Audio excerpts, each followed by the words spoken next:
Hello আমার জীবনমুখী মানুষেরা, আপনাদের সবাইকে আমার আরো একটা বাংলা ক্লাসে সবাইকে স্বাগতম। তো আজকে হচ্ছে আমরা যে বাংলা যে টপিকটা পড়বো সেটা হচ্ছে এর আগে আমরা বেশ বেশ অনেকবার পড়িয়েছি। আজকে আমরা আবার নতুন করে পড়বো। তো হচ্ছে আজকে যেহেতু আমরা আমাদের পড়ার টপিকই পড়বো খুব দ্রুততম সময়ের ভিতরে, আজকের টপিকটা আমরা খুব ক্লিয়ার করতে পারবো সেই আশা রাখছি। তো হচ্ছে আমি একটু ফার্স্টে দেখে নিব যে হচ্ছে আমার স্টুডেন্টরা, আমার খুব প্রিয় স্টুডেন্টরা কারা কারা হচ্ছে ক্লাসে জয়েন হয়েছে। হচ্ছে আমার স্টুডেন্টরা, আমার খুব প্রিয় স্টুডেন্টরা কারা কারা হচ্ছে ক্লাসে, ক্যামেরাটা ঠিক করে দাও। আচ্ছা আমরা একটু দেখি হচ্ছে কে কে ক্লাসে, ক্যামেরার এইটা আমাদের ফিরাই দেন। ক্লাসে ওইটা না, আরে যেটা আমাকে দেখা যায় ওখানে।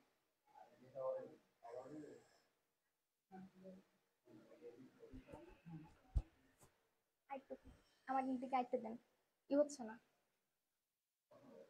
আচ্ছা দেখি কে কে হচ্ছে ক্লাসে জয়েন হয়েছে, কে কে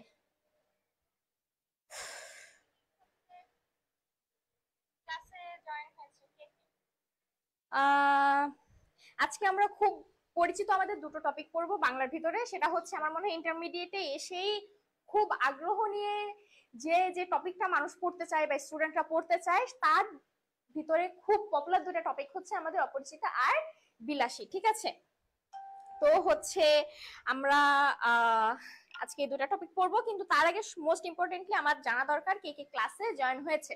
আদারওয়াইজ আমি পুড়িয়েই গেলাম কিন্তু ক্লাসে কেউ জয়েন হলো না, পরবর্তীতে গিয়ে তোমরা হচ্ছে মাঝখান থেকে কিছু বুঝবে না। তো আমরা হচ্ছে একটু অপেক্ষা করব আমাদের স্টুডেন্টদের জন্য। আচ্ছা সবাই জয়েন হতে থাকুক, সেই পর্যন্ত হচ্ছে আমরা একটু ক্লাসে চলে যাই। শুরুতেই বললাম যে আজকে হচ্ছে আমাদের বিডি ল্যাব এডুকেশনের অন্য একটা বাংলা ক্লাসে আমি আছি আরিফা ইসলাম বিনা তোমাদের সাথে।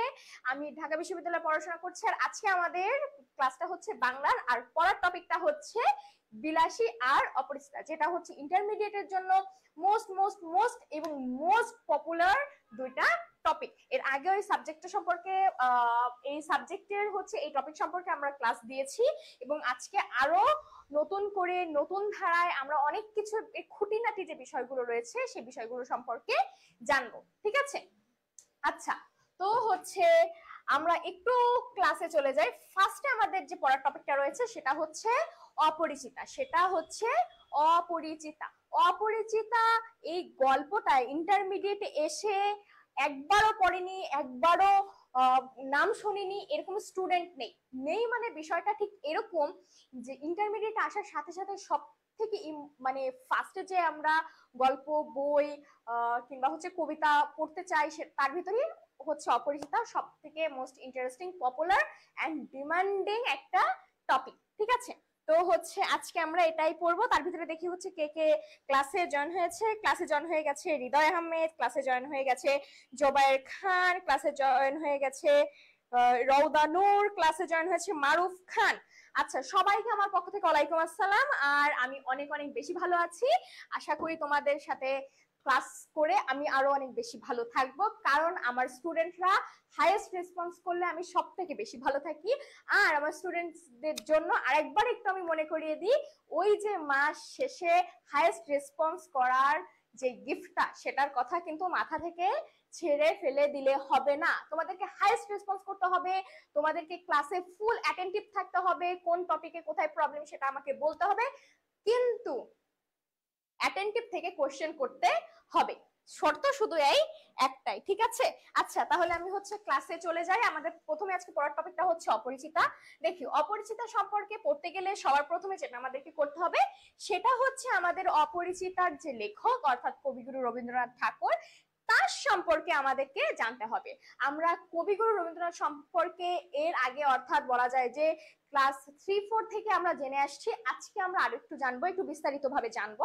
অর্থাৎ যেহেতু আমরা তোমাদেরকে এই ব্যাচ লঞ্চ করার আগে, এই A+ হান্টার ব্যাচ লঞ্চ করার আগে আমরা বলেছিলাম যে প্রস্তুতি হবে শুধু এইচএসসির জন্য নয়, প্রস্তুতি হবে তোমাদের অ্যাডমিশনের জন্য, এবং অ্যাডমিশনের জন্য হাইয়েস্ট লেভেলের প্রিপারেশনের জন্য তোমাদেরকে আমরা প্রপার গাইডলাইন দেব।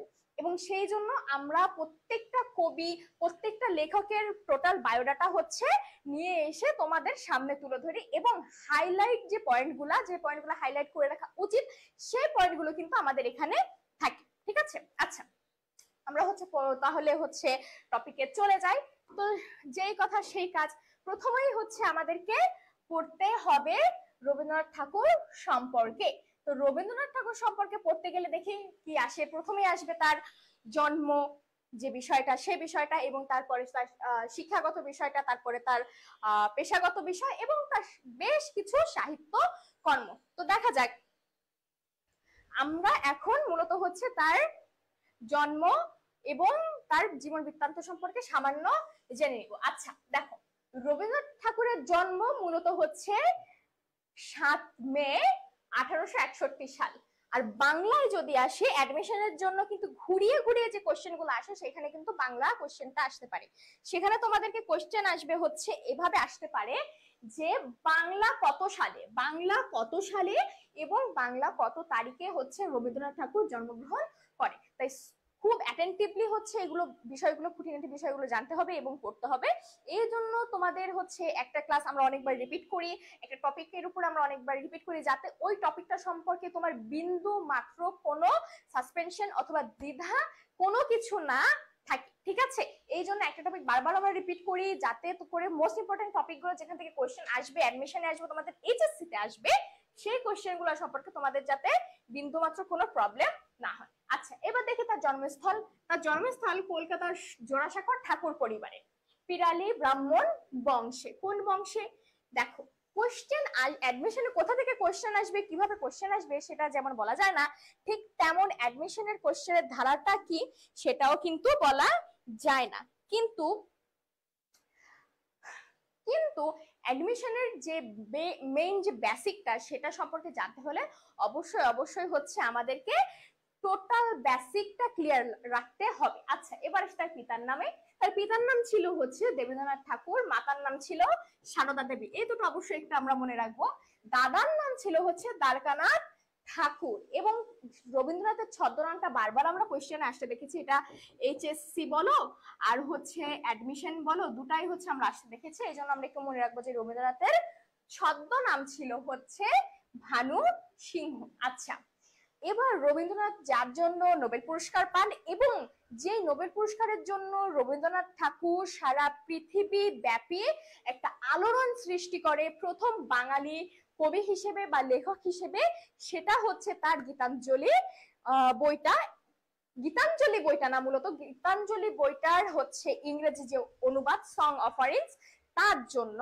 তো হচ্ছে মূলত গীতাঞ্জলি যে বাংলা রচনা বা বাংলা যে লেখনী, এই লেখনীর কিন্তু ইংলিশ অনুবাদটাই হচ্ছে সং অফারিংস, অথবা হচ্ছে ইংলিশ অনুবাদ যেটা আমরা বলি না কেন। তো এটা প্রকাশিত হয় হচ্ছে 1910 সালে। একটু মনে রাখো, গীতাঞ্জলি প্রকাশিত হয় হচ্ছে 1910 সালে, যার ইংরেজি অনুবাদ রবীন্দ্রনাথ ঠাকুর নিজেই করেন।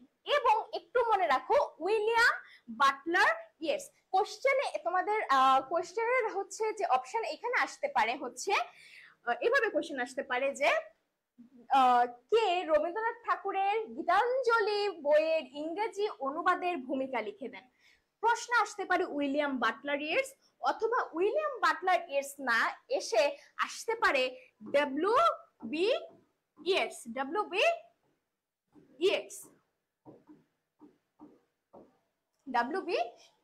ঠিক আছে, তাহলে কোশ্চেন কিন্তু অনেকভাবে ঘুরে ফিরে আসতে পারে।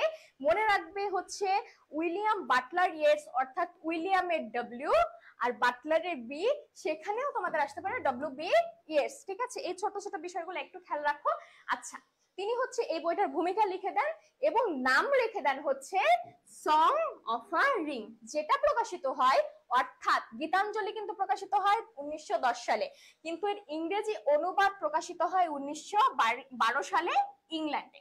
1913 সালে সং অফারিংস এর জন্য নোবেল পায় রবীন্দ্রনাথ, অর্থাৎ প্রকাশের মাত্র 1 বছরের মাথায় গিয়ে রবীন্দ্রনাথ ঠাকুর এই সং অফারিংস গ্রন্থের জন্য নোবেল পুরস্কার পায়। ঠিক আছে, তো হচ্ছে এই বিষয়গুলো, ছোট ছোট বিষয়গুলো হচ্ছে একটু খেয়াল রাখবে।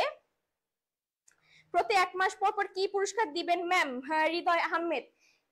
সারপ্রাইজ থাক, ঠিক আছে, বলে দিলে তো হয়ে গেল, সারপ্রাইজ থাক, কিন্তু পাবে এতটুকু সিওরিটি আমি তোমাদের টিচার হিসেবে, আমি তোমাদের মেন্টর হিসেবে আমি তোমাদেরকে দিচ্ছি। ঠিক আছে, সবকিছু কাউন্ট হচ্ছে, সবকিছু কাউন্ট হচ্ছে, তোমাদের প্রত্যেকটা রেসপন্স কাউন্ট হচ্ছে, তোমাদের প্রত্যেকটা কোয়েশ্চেন কাউন্ট হচ্ছে। এবং আমি হচ্ছে মেসেঞ্জার ডিসকাশন গ্রুপে বেশ কিছু আমার খুব অ্যাটেন্টিভ স্টুডেন্ট দেখেছি, এবং হচ্ছে পাশাপাশি আমি কিছু এমন স্টুডেন্টও পেয়েছি যারা হচ্ছে নিজে থেকে এগিয়ে আছে।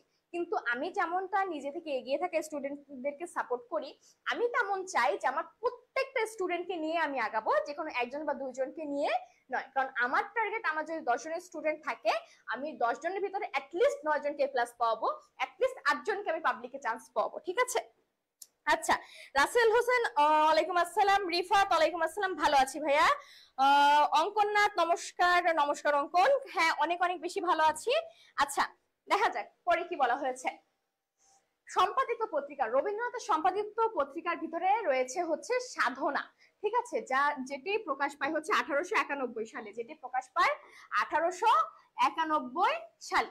প্রথম প্রকাশিত কবিতা, দেখো অ্যাডমিশনে বহুল আলোচিত এবং বহুল প্রতীক্ষিত কিছু কোশ্চেন ভিতরে রয়েছে।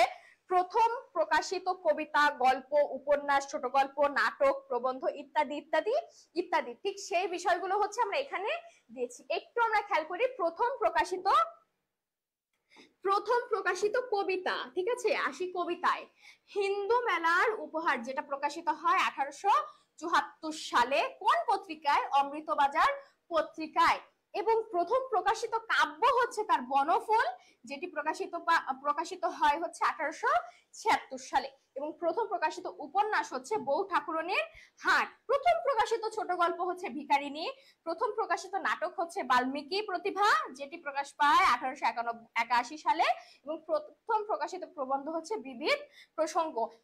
একটু একটু খেয়াল রাখবে আমার প্রিয়, অনেক অনেক প্রিয় আমার ভাই বোনেরা, বা হচ্ছে আমি যাদেরকে বলি আমার জীবনমুখী মানুষেরা, একটু খেয়াল রাখবে, একটু অ্যাটেন্টিভলি এই ক্লাসটা করবে। পাশাপাশি তোমাদেরকে যখন হচ্ছে পিডিএফ আকারে লেকচার শিট গুলো দেওয়া হবে, অবশ্যই অবশ্যই এই যে লেখক সম্পর্কে মেইন যে তথ্যগুলো আমরা এখানে দিয়েছি, এই বিষয়গুলো একটু কাইন্ডলি খেয়াল রাখবে। কারণ অ্যাডমিশনের সময় গিয়ে ওই 3 মাসে তুমি যদি মনে করো পাহাড় সম পড়াশোনা তুমি একদম খাল কাটার মতন পড়ে শেষ করে দেবে, তাহলে এটা অসম্ভব। তোমার প্রিপারেশন যদি আগে থেকে গোছানো না হয়, তাহলে কোনোভাবেই তোমার কাঙ্ক্ষিত জায়গাটায় তোমার পৌঁছানো সম্ভব হবে না, হবে না, না না, এটা লিখে রাখো, আমি নিজে বলছি। আচ্ছা আচ্ছা, গেল। এবার দেখি আমাদের নেক্সটে কি বলেছে।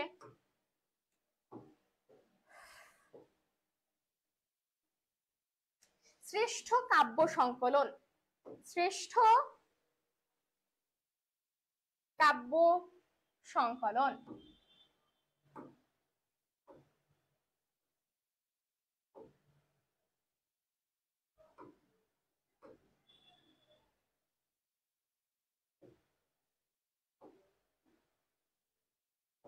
ওকে,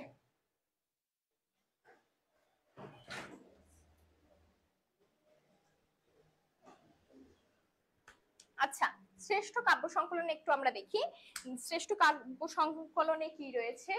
সেটা হচ্ছে সঞ্চয়িতা। সঞ্চয়িতা, একটু খেয়াল করো, শ্রেষ্ঠ কাব্য সংকলনে রয়েছে সঞ্চয়িতা। প্রশ্নে অনেক সময় তোমাদের নিজেদের মাথায়কে তোমরা নিজেরা একদম ভুলভাল করে ফেলো। কি সেটা? সেটা হচ্ছে এই যে এত গরম, এই যে হচ্ছে সঞ্চয়িতা সঞ্চিতা, সঞ্চয়িতা আর সঞ্চিতা, এই যে দুটো শব্দ, এই দুটো শব্দের ভিতরে হচ্ছে তোমরা একদম গোলমাল পাকিয়ে ফেলো। কেমন গোলমাল পাকিয়ে ফেলো? সেটা হচ্ছে, একটা হচ্ছে সঞ্চয়িতা, দেখো বানানটা দেখো, সঞ্চয়িতা, আর একটা হচ্ছে সঞ্চিতা। একটা লিখেছে হচ্ছে রবীন্দ্রনাথ ঠাকুর, অন্যটি লিখেছে কাজী নজরুল ইসলাম। ঠিক আছে, একটু দেখো, সঞ্চয়িতা লিখেছে হচ্ছে রবীন্দ্রনাথ ঠাকুর নিজে, একটু একটা খেয়াল রাখবে। এবং তার ছোট গল্পের জনক। আচ্ছা, রবীন্দ্রনাথকে বলা হয় বাংলার সাহিত্যের ইতিহাসে ছোট গল্পের জনক, বাংলা সাহিত্যের ইতিহাসে ছোট গল্পের জনক বলা হয় হচ্ছে রবীন্দ্রনাথ ঠাকুরকে। ঠিক আছে, এবার হচ্ছে তার যে গানের সংকলন, রবীন্দ্রনাথের যে গানের সংকলন, এটার নাম হচ্ছে গীতবিতান। নাম কি? গীতবিতান। নাম কি? গীতবিতান। ঠিক আছে। আচ্ছা, এবার আসি একটু তার রাজনৈতিক বিষয় কিংবা হচ্ছে তার জীবন ধারণের উপরে।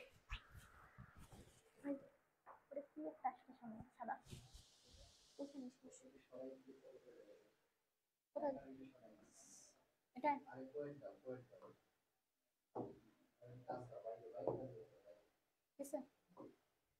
Thank you.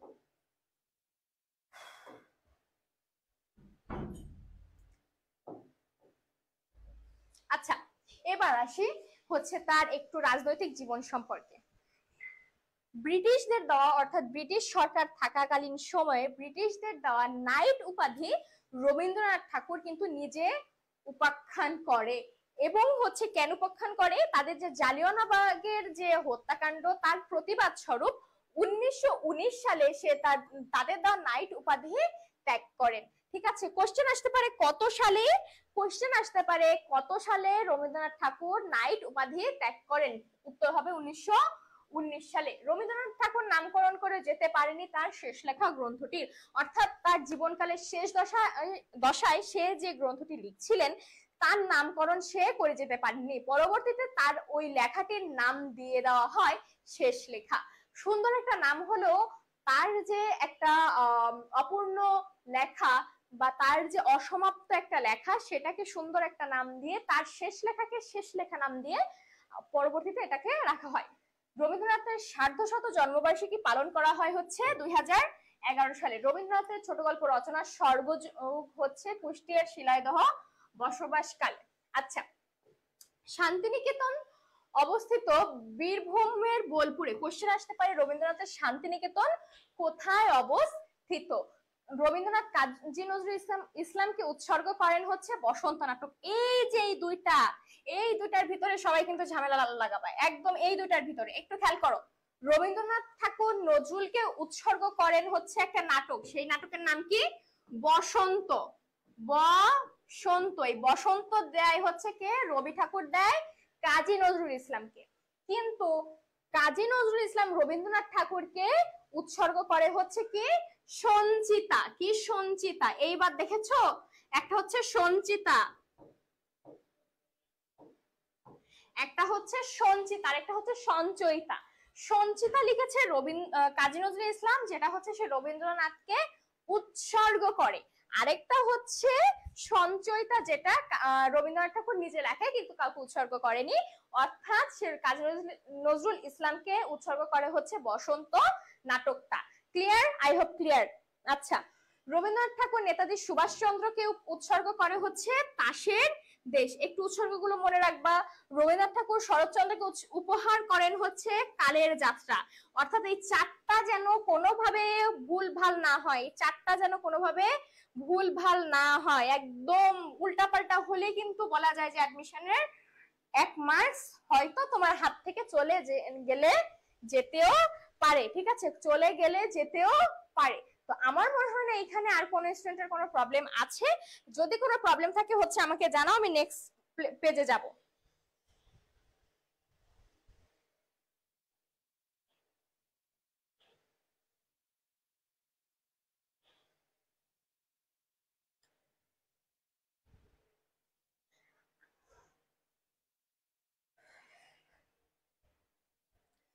আবু আবু সায়েদ ভাই, কাইন্ডলি বোর্ডে খেয়াল করেন। ঠিক আছে, বোর্ডে খেয়াল করেন, আমার কথা শোনেন, আমাকে না দেখলে চলবে। বোর্ডে খেয়াল করেন, আমাকে একটু কমেন্ট করে দেখা বলেন যে আমার বোর্ডটা ক্লিয়ার কিনা, আমার বোর্ডটা সুন্দর কিনা। আপনি যদি বলেন আমার বোর্ডটা সুন্দর, আমি বেশি খুশি হব। ঠিক আছে? আচ্ছা, কারোর এই পর্যন্ত বুঝতে প্রবলেম আছে কিনা আমাকে বলো। অঙ্কন হৃদয়, কারোর কোনো বোঝাতে প্রবলেম আছে কিনা আমাকে বলো।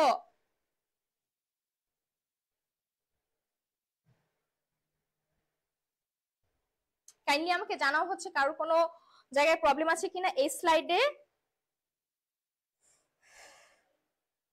আচ্ছা, তাহলে আমি হচ্ছে নেক্সট পেজে যাই।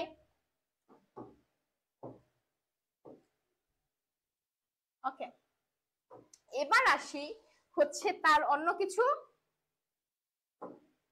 হচ্ছে কি আজকে আমার সাথে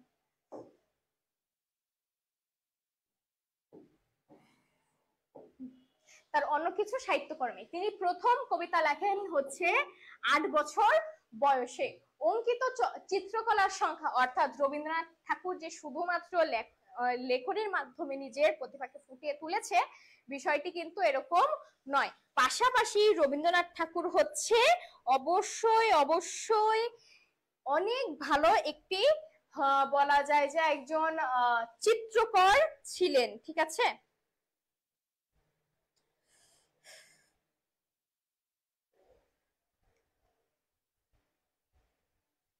কারোর এ পর্যন্ত প্রবলেম আছে কিনা অবশ্যই আমাকে জানাও। তোমাদের রেসপন্স কোথায়?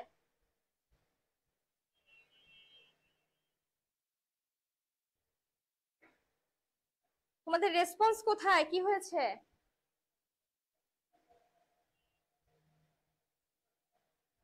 ওয়াইফাই কি প্রবলেম দিচ্ছে? দেখেন তো।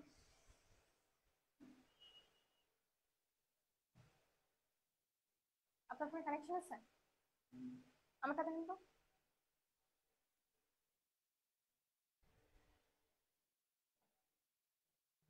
কানেক্টিং কেন দেখাবে?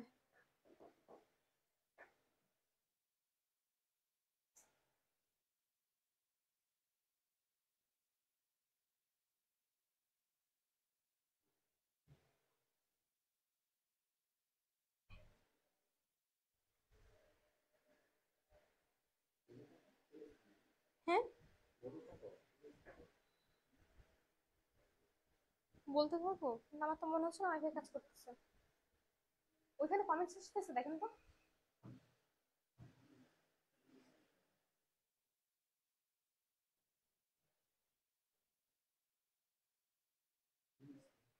ঠিক আছে,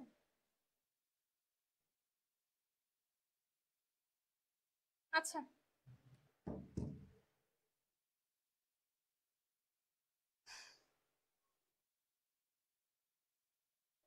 আচ্ছা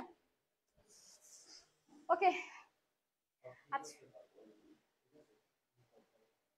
কমেন্ট আসতেছে এখানে? ওইখানে কমেন্ট আসতেছে? আচ্ছা ঠিক আছে, ওকে।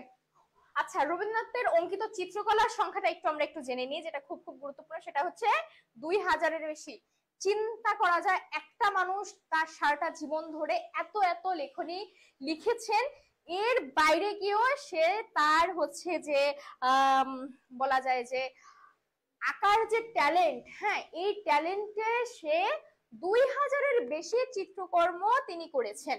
ডিলিট ডিগ্রি লাভ করেন হচ্ছে কলকাতা বিশ্ববিদ্যালয় থেকে 1913 সালে। একটু খেয়াল করে, ডিলিট ডিগ্রি লাভ করেন কলকাতা বিশ্ববিদ্যালয় থেকে 1913 সালে, আর ঢাকা বিশ্ববিদ্যালয় থেকে হচ্ছে 1936 সালে। ঢাকা বিশ্ববিদ্যালয় দিয়ে রাখা হয়েছে, তার মানে এই না যেখানে অন্য কিছু বুঝিয়েছে, এখানে এটাই বুঝিয়েছে হচ্ছে ডিলিট ডিগ্রি কলকাতা বিশ্ববিদ্যালয় থেকে লাভ করেন 1913 সালে, আর ঢাকা বিশ্ববিদ্যালয় থেকে লাভ করেন 1936 সালে। অক্সফোর্ড বিশ্ববিদ্যালয় থেকে ডিলিট ডিগ্রি দেন হচ্ছে 1940 সালে। এবার আসে তার বিখ্যাত কিছু উপন্যাস নাটক কে।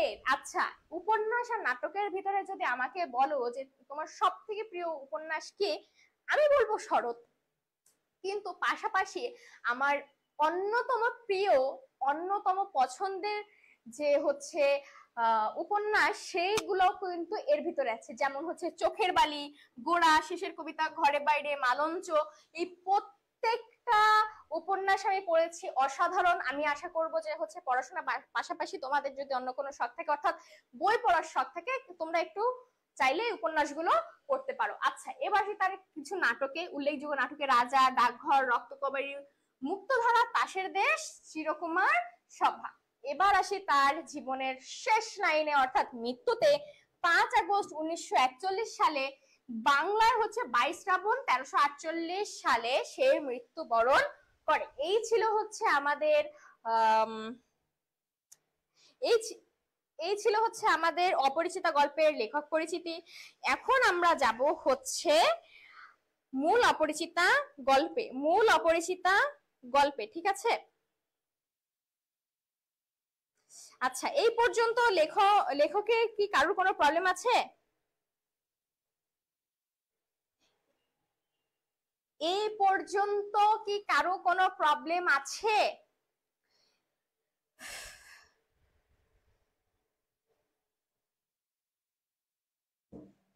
আচ্ছা, তাহলে আমি একটু আগাই। হ্যাঁ,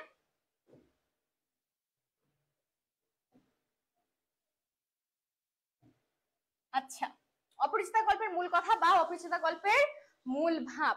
আমার মনে হয় আমার স্টুডেন্টরা এই পর্যন্ত সব থেকে বেশিবার হচ্ছে অপরিচিতা গল্পটা পড়েছে। তাও আমি তোমাদের সবার উদ্দেশ্যে আরেকবার বলি, সেটা হচ্ছে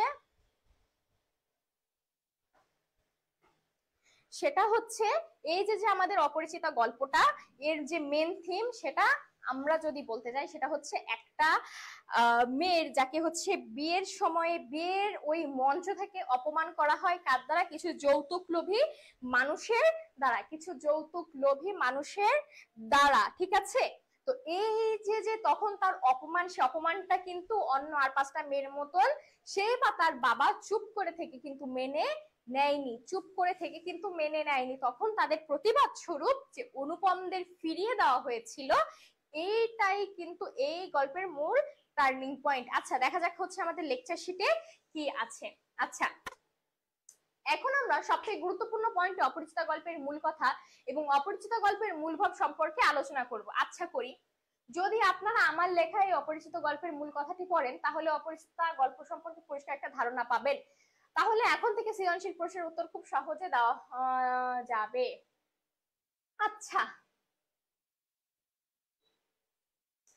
আচ্ছা, এটা হচ্ছে আমাদের কিছু লেকচার শিটের নিজ কথা বা আত্মকথা। আমরা একটু এখান থেকে পড়ি, ঠিক আছে? এইখান থেকে আমরা একটু পড়ি।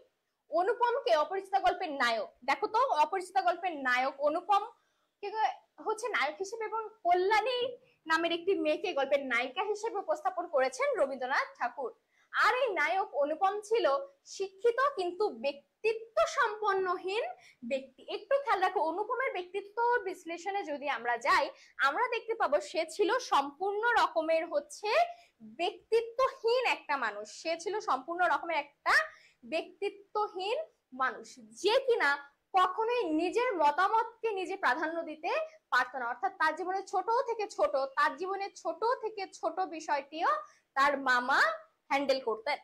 এই একটা মানুষ যে হচ্ছে তার বিয়ের আসরে তার ওয়াইফকে তার মামা যেভাবে অপমান করছিলেন, সে সময়ে কিন্তু অনুপম একটা কথাও বলতে পারেননি। সে সময় অনুপম একটা কথাও বলতে পারেননি, ঠিক আছে? আচ্ছা, এইভাবে আমরা দেখতে পারি হচ্ছে অনুপম ছিল 1 নম্বরের একটা ব্যক্তিত্বহীন ব্যক্তি। সেকেন্ডলি, সে ছিল হচ্ছে নিজের মতামত না দিতে পারা একটি ব্যক্তি।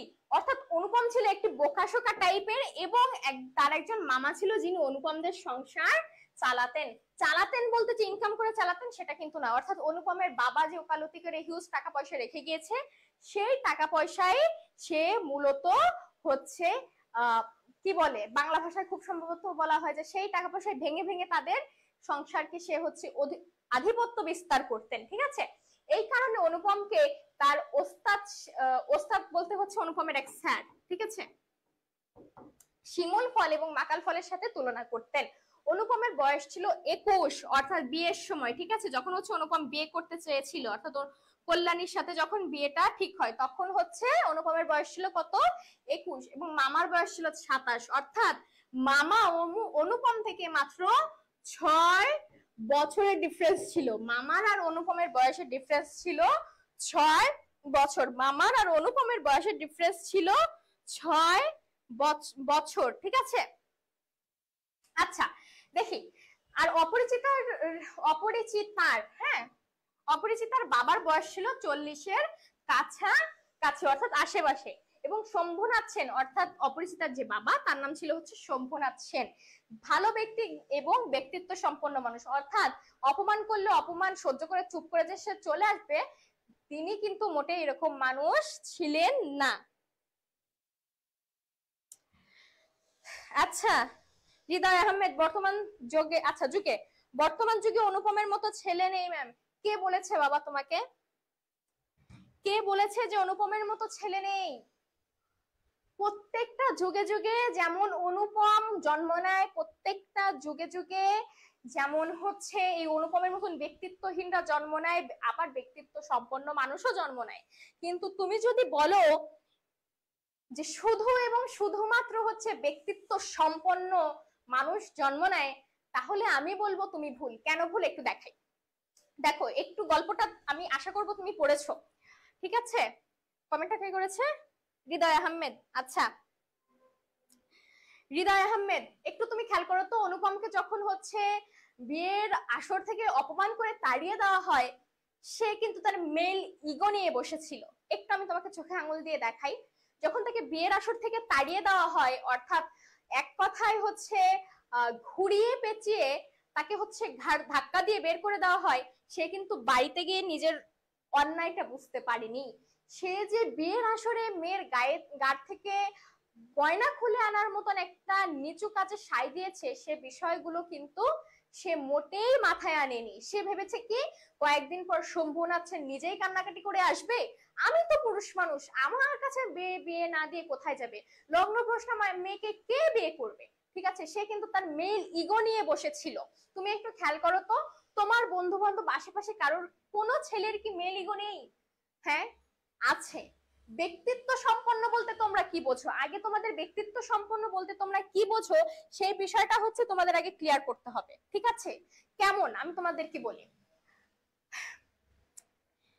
আমাদের এখন আমাদের এই জেনারেশনে অর্থাৎ জেন যে জেনারেশনে আমরা ব্যক্তিত্ব বলতে বুঝি কি জানো? প্রচুর ইগোওয়ালা মানুষ। এটা তুমি বিশ্বাস করো আর না করো, আমরা এখন ব্যক্তিত্ব বলতে বুঝি প্রচুর ইগোওয়ালা মানুষ।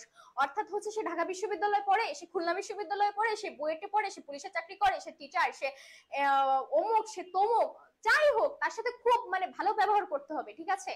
মানে তার সাথে কখনো হচ্ছে সে অন্যায় হলেও তাকে অন্যায় বলা যাবে না, আদারওয়াইজ তার গায়ে লাগবে, তার ইগো হার্ট হবে, তার male ego female ego hurt হবে। এই যে যে ইগোর বিষয়টা, হ্যাঁ এই যে যে ইগো, এই যুগের ইগো, এই ইগোটাই হচ্ছে এখন আমাদের ব্যক্তিত্ব হয়ে দাঁড়িয়েছে। অর্থাৎ তোমার একটা ফ্রেন্ড সার্কেলে যদি আরেকটা একটা মানুষ এসে যদি ঠাস করে তোমাকে একটা চড় লাগায় দেয়, তুমি যদি হাহা করে হাসো, ওই বিষয়টাকে খুব নর্মালি না তোমার অন্য ফ্রেন্ডরা বলবে আরে বেটা তোর তো মানে কোনো ব্যক্তিত্বই নাই, তোর একটা ওই ডিপার্টমেন্টের অন্য ডিপার্টমেন্টের এক পোলা এসে তোর একটা থাপ্পড় দিল, তো একটা চুপ করে আসিস, এইভাবে তোমাকে বলবে। কিন্তু তোমাকে বুঝতে হবে কোনটা ঠিক কোনটা ভুল, সে ফ্রেন্ডলি করেছে কিনা, তোমার সেখানে রিয়াক্ট করা উচিত কিনা, ঠিক আছে? আগে ব্যক্তিত্বের সংজ্ঞা ঠিক করো, তাহলেই বোঝা যাবে যে এই যুগে ব্যক্তিত্ব সম্পন্ন অথবা ব্যক্তিত্বহীন মানুষ আছে কিনা। আমি বলবো অবশ্যই অবশ্যই আর অবশ্যই আছে, ঠিক আছে? আচ্ছা আচ্ছা, গেল শম্ভুনাথ সেনের পরিচয়, দেখি পরে কি বলেছে। আচ্ছা, তার এই মামার কারণে এই গল্পটিতে বেশ টুইস্ট আছে। কেমন টুইস্ট আছে? অনুপমের বাবা পেশায় ওকালতি করতেন। কোশ্চেন আসতে পারে এইচএসসির জন্য, এইচএসসির জন্য কোশ্চেন আসতে পারে অনুপমের বাবা পেশায় কি করতেন, অনুপমের বাবা পেশায় কি করতেন, ঠিক আছে? অনুপমের বাবা পেশায় ওকালতি করতেন এবং তার মা অনেক গরিব পরিবার থেকে এসেছেন। পরিবার হয়ে গেছে, একটা কেটে দাও। পরিবার থেকে এসেছেন, অর্থাৎ অনুপমের মার সাথে যখন অনুপমের বাবার বিয়ে হয় তখন অনুপমের মায়ের পরিবার ছিল প্রচন্ড রকমের গরিব। আচ্ছা, অনুপমের মামা ছিল একটু লোভী টাইপের এবং তিনি এই কারণে অনুপমের জন্য গরিব ঘরের মেয়ে বিয়ে করাতে চাইতেন। এর কারণে গরিব ঘরের মেয়ে এসে যেন তার বাড়িতে মাথা নিচু করে থাকে। এছাড়াও মামা গরিব ঘরের মেয়ে বিয়ে করার পাশাপাশি ওই মেয়ের বাবার থেকে বেশ ভালো অঙ্কের টাকা যৌতুক হিসাবেও চায়। দেখো, গাছেরও খাবে তলারও কুড়াবে, একদম সেই টাইপ। চাচ্ছেন যে গরিব ঘরের একটা মেয়ে আসুক আমার ঘরে, এই মেয়েটা এসে একদম সমস্ত কাজ করুক, এই মেয়েটা হচ্ছে সম্পূর্ণ রকমের আমার সংসারের দায়িত্ব নিক, এই মেয়েটা হচ্ছে সম্পূর্ণ রকমের হচ্ছে আমার সংসারের দায়িত্ব নিক, পাশাপাশি আবার এই মেয়েটাই হচ্ছে প্রচন্ড পরিমাণের একটা হেভি অঙ্কের বা হচ্ছে একটা খুব বড় অ্যামাউন্টের সোনা দানা নিয়ে আসুক অথবা টাকা পয়সা নিয়ে আসুক। টাকা পয়সা দেবে ঠিকই, কিন্তু কোনো কথা হাতে হা ছাড়া হাতে না কোনোভাবেই বলতে পারবে না, ঠিক আছে? আচ্ছা, অনুপমের একজন বন্ধু ছিল যার নাম ছিল হরিশ। এই হরিশ কানপুরে কাজ করতো। একটু খেয়াল রাখো, হরিশ কোথায় কাজ করতো, কোয়েশ্চেন আসতে পারে। হরিশ কোথায় কাজ করতো? হরিশ কানপুরে কাজ করতো, ঠিক আছে? হরিশ এসে তার মামাকে একটি মেয়ের খবর দেয়। মেয়েটির নাম ছিল কল্যাণী, অর্থাৎ গল্পের আমাদের নায়িকা। অনুপম ও এই বিয়ে করতে রাজি হয়। কল্যাণীর বাবা পেশায় ছিলেন ডাক্তার। কল্যাণীর বাবা পেশায় ছিলেন ডাক্তার। একটু খেয়াল রাখো, ছেলের বাবা উকিল, মেয়ের বাবা ডাক্তার। ছেলের বাবা উকিল, মেয়ের বাবা ডাক্তার। এরপর তাদের বিয়ে পাকা হওয়ার পরে অনুপমের মামা সহ বিয়ে বাড়িতে চলে যায় বিয়ে করার জন্য। সেখানে গিয়ে দেখা গেল কল্যাণীর বয়স 15 বছর। অর্থাৎ সেই সময়ে 15 বছর বয়সটা খুব খুব বেশি, খুব খুব বেশি ছিল। কারণ তখন 8-9 বছরেই হচ্ছে মেয়েদেরকে বিয়ে দিয়ে দেওয়ার একটা খুব বাজে প্রচলন ছিল, ঠিক আছে। তখন হচ্ছে 10 বছর বা 12 বছরের বেশি যদি কোনো মেয়ে থাকতো তো তাকে হচ্ছে খুব বেশি বয়সের খাতায় ফেলে দেওয়া হতো, ঠিক আছে। এই যে একটা কথা আছে না যে কুড়িতে বুড়ি, একটা মেয়েদের জন্য একটা কথা আছে কুড়িতে বুড়ি, হ্যাঁ, এই কুড়িতে বুড়ি এই ইয়াটা কিন্তু তখন থেকে এসেছে। কারণ যদি ধরা হতো যে 20 বছর বয়স আর সে এখনো শাশুড়ি হয়নি, তাহলে মানে এই মহিলা তো একদম বুড়ো, ঠিক আছে। মানে 8-9 বছরে নিজের বিয়ে হবে, 18 বছরে নিজের মেয়ের বিয়ে দেবে, এন্ড দেন হচ্ছে সে 20 বছরে নানি হয়ে যাবে। বিষয়টা এরকম ছিল, ঠিক আছে। আচ্ছা, সামনে আগাই। এই পর্যন্ত কারো কোনো কোয়েশ্চেন? অঙ্কন, হৃদয়, জান্নাতুল আরিফা, জাবেদ, মারুফ, কারোর কোনো কোয়েশ্চেন? এই পর্যন্ত কারোর কোনো কোয়েশ্চেন আছে?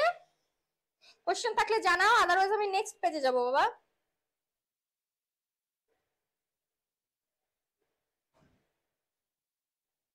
সোহাগ হোসেন, ভারত বাংলাদেশ দ্বিতীয় টেস্ট ম্যাচ কানপুরে।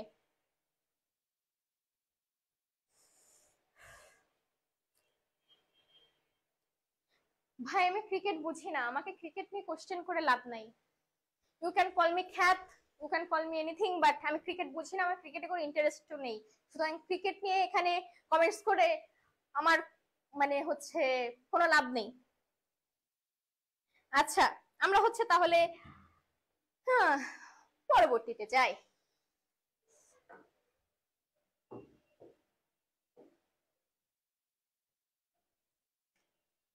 ওকে, কিন্তু মামা যেহেতু লোভী মানুষ, তাই তিনি বিয়ের আগেই গয়না এবং সমস্ত জিনিস বুঝে নেওয়া শুরু করলেন।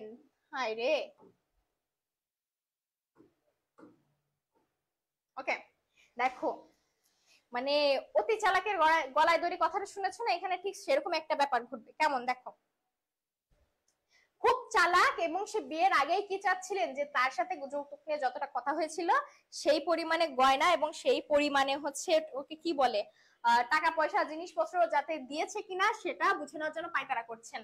আচ্ছা, বিয়ের আগে যখন মামা কনের বাবার দেওয়া গহনাগুলো পেয়েছিলেন তখন তিনি সাথে করে শ্যাকরা নিয়ে গেছিলেন। প্রশ্ন আসতে পারে হচ্ছে অনুপমের মামা সাথে করে কাকে নিয়ে গিয়েছিলেন বিয়ে বাড়িতে? অনুপমের মামা সাথে করে কাকে নিয়ে গিয়েছিলেন বিয়ে বাড়িতে? কোশ্চেন কিন্তু আসতে পারে, ঠিক আছে, কোশ্চেন আসতে পারে। আচ্ছা, এবং ওই গহনাগুলো আসল নাকি নকল সেটা পরীক্ষা করার জন্য। অর্থাৎ মানে আপনি গয়না দিতে চাইছেন ভাই, আপনি গয়না দিচ্ছেন ভালো কথা, ওজন ঠিক আছে ভালো কথা, কে জানে আপনার গয়না হচ্ছে আসল না নকল, আপনি ইমিটেশন দিচ্ছেন কিনা, ঠিক আছে। এই জন্য মোটামুটি করে হচ্ছে সব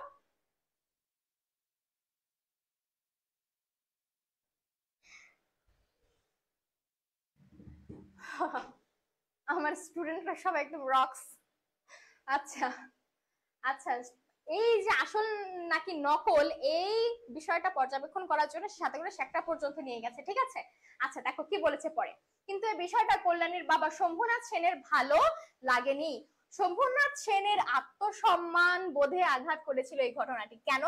যে একটা মাত্র মেয়ে তার, ঠিক আছে, সেই মেয়ের বিয়েতে যা আছে প্রত্যেকটা বাবা কি চায়, আমার মেয়ের বিয়েতে আমার যা আছে সেটুকু সবকিছু হচ্ছে আমি একদম উজাড় করে দেব, আমি কোনো কিছুর কোনো খামতি রাখবো না, কোনো কিছুর কোনো প্রবলেম রাখবো না। সেখানে আমি যে বাড়িতে আমার মেয়ের বিয়ে দিচ্ছি সেই বাড়িতে হচ্ছে আমার মেয়ের গয়না নিয়ে কথা বলা হচ্ছে, ঠিক আছে। এটা প্রচন্ড রকম আত্মসম্মানে লাগে। এরপর যখন বিষয়টি কল্যাণী জানতে পারে তখন সে সাথে সাথে বিয়ের পিঁড়ি থেকে উঠে যেমন বিয়ে করতে চায়। আচ্ছা, এই লাইনটা মিথ্যা কথা, এই লাইনটা মিথ্যা কথা, হ্যাঁ।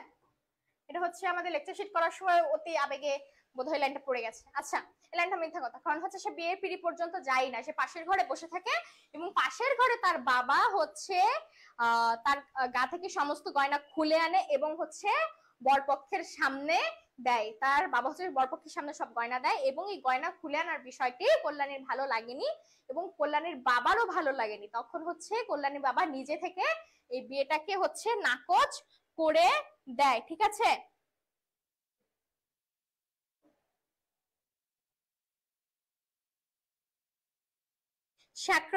শ্যাকরাকে মানে শ্যাকরা কাকে বলে? তাই শ্যাকরা হচ্ছে যারা স্বর্ণ পরীক্ষা করে বা যারা হচ্ছে স্বর্ণ তৈরি করে, স্বর্ণের গহনা তৈরি করে, তারা হচ্ছে শ্যাকরা। ম্যাম মোহাম্মদ এনায়েত ম্যাম, আমাদের টেস্ট তো সামনে, ততদিনে মোটামুটি সিলেবাস শেষ হবে। সাবরি সাবরি আচ্ছা, তোমার নামটা খুব সম্ভবত আমি ভুল উচ্চারণ করব, নাকি সঠিক আমি জানি না, ভুল হলে আমি sorry. Sabri Ahmed, first time? কিসের ফার্স্ট টাইম বাবা? আর মোহাম্মদ এনায়েত, কোনোদিন আপনার কমেন্ট আমি আগে পড়েছি কিনা আমি জানি না। আমাদের টেস্ট সামনে, ততদিনে মোটামুটি সিলেবাস শেষ হবে। আপনি যদি রেগুলার ক্লাস করেন তাহলে শেষ হবে, কিন্তু আপনার কোনো রেসপন্স নাই, আপনি যদি ক্লাস না করেন তাহলে আপনার সিলেবাস শেষ হবে না। একদম ক্লিয়ার, লাউড এন্ড ক্লিয়ার কথা, ঠিক আছে?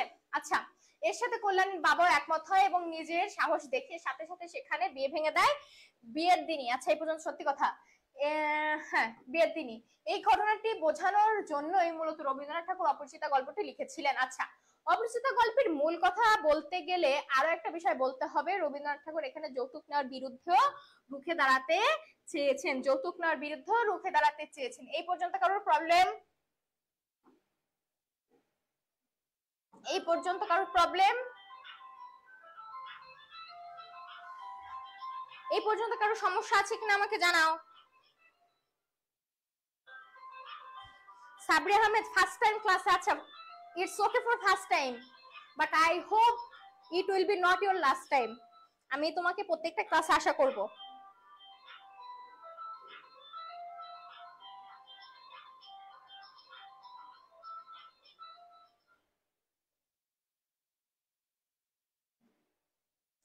আচ্ছা, এম এস জাবেদ,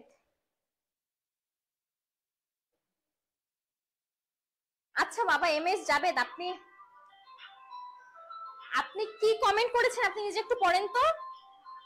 বিমান বাহিনীতে, বিমান বাহিনীতে নন টেকনিক্যালে মাঠ হবে কবে জানলে বলো কেউ। এটা কি বিমান বাহিনীর ক্লাস চলতেছে? বিমান বাহিনীর ক্লাস করাচ্ছি আমি আপনাদেরকে? মানে কি আপনারা কোথায় কি কমেন্ট করতে হবে সেটা বোঝেন না? আমি বলতেছি অপরিচিত সম্পর্কে প্রবলেম থাকলে জানান। আপনি এখানে বিমান বাহিনী টেনে নিয়ে আসতেছেন। এখানে কে বিমান বাহিনীতে ছিল? কে ছিল? অনুপম ছিল না কল্যাণী ছিল? কমন সেন্স ইউজ করেন ভাই।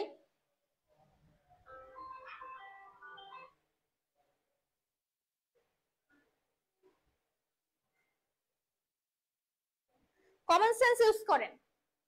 উল্টাপাল্টা কমেন্ট ঠাস করে একটা করে দিলেন আর হয়ে গেল, বিষয়টা জানি এমন না হয়। ননসেন্স কথাবার্তার দুনিয়ায়। আচ্ছা, আমি নেক্সটে যাচ্ছি।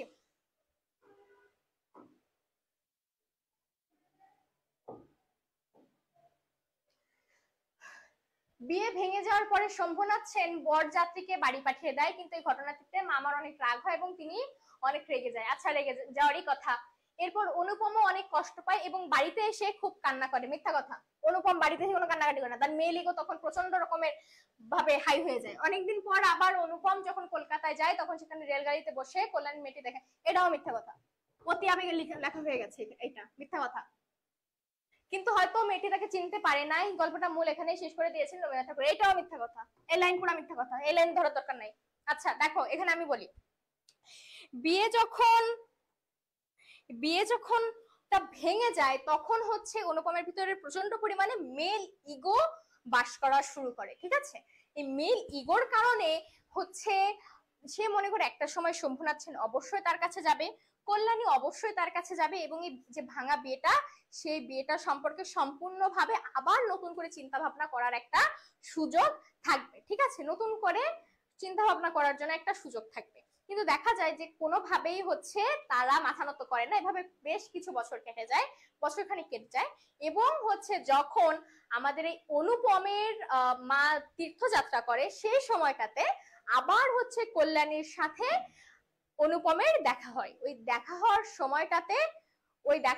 সময়টাতে হচ্ছে মূলত আবার দেখা হয়, কিন্তু রাস্তায় যদি দুজনকে চিনতেও পারে কিন্তু কোন রকমের কোনো কথা বলে না। শেষে যখন অনুপমের মা কল্যাণীর পরিচয় চায় তখন কল্যাণী খুব ভদ্রভাবে তার বাবার পরিচয় দেয় যে আমার বাবার নাম হচ্ছে শম্ভুনাথ সেন এবং তিনি এখানকার ডক্টর।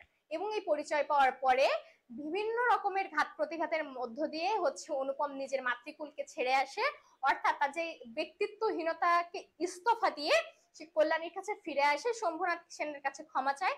শম্ভুনাথ সেন ক্ষমা করে দিলেও কল্যাণী কিন্তু আর ক্ষমা করে না। তখন কল্যাণী বলে আমি আর বিয়ে করতে পারবো না, আমি হচ্ছে মাতৃজ্ঞা, অর্থাৎ আমি দেশপ্রেমে দেশভক্তিতে বা হচ্ছে দেশের জন্য কাজ করব, আমি নারী শিক্ষার জন্য কাজ করব। এবং এই সময়টা থেকে হচ্ছে কল্যাণী আর অনুপম পাশাপাশি থেকে দেশের জন্য কাজ করে। এভাবেই গল্পটাকে অসমাপ্ত রেখে সমাপ্ত করে দিয়েছে রবীন্দ্রনাথ ঠাকুর। ঠিক আছে,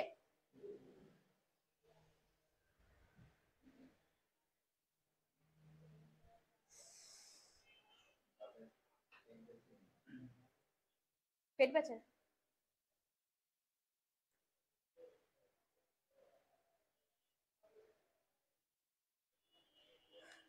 আচ্ছা, নেক্সট টাইম, মানে নেক্সট পেজ।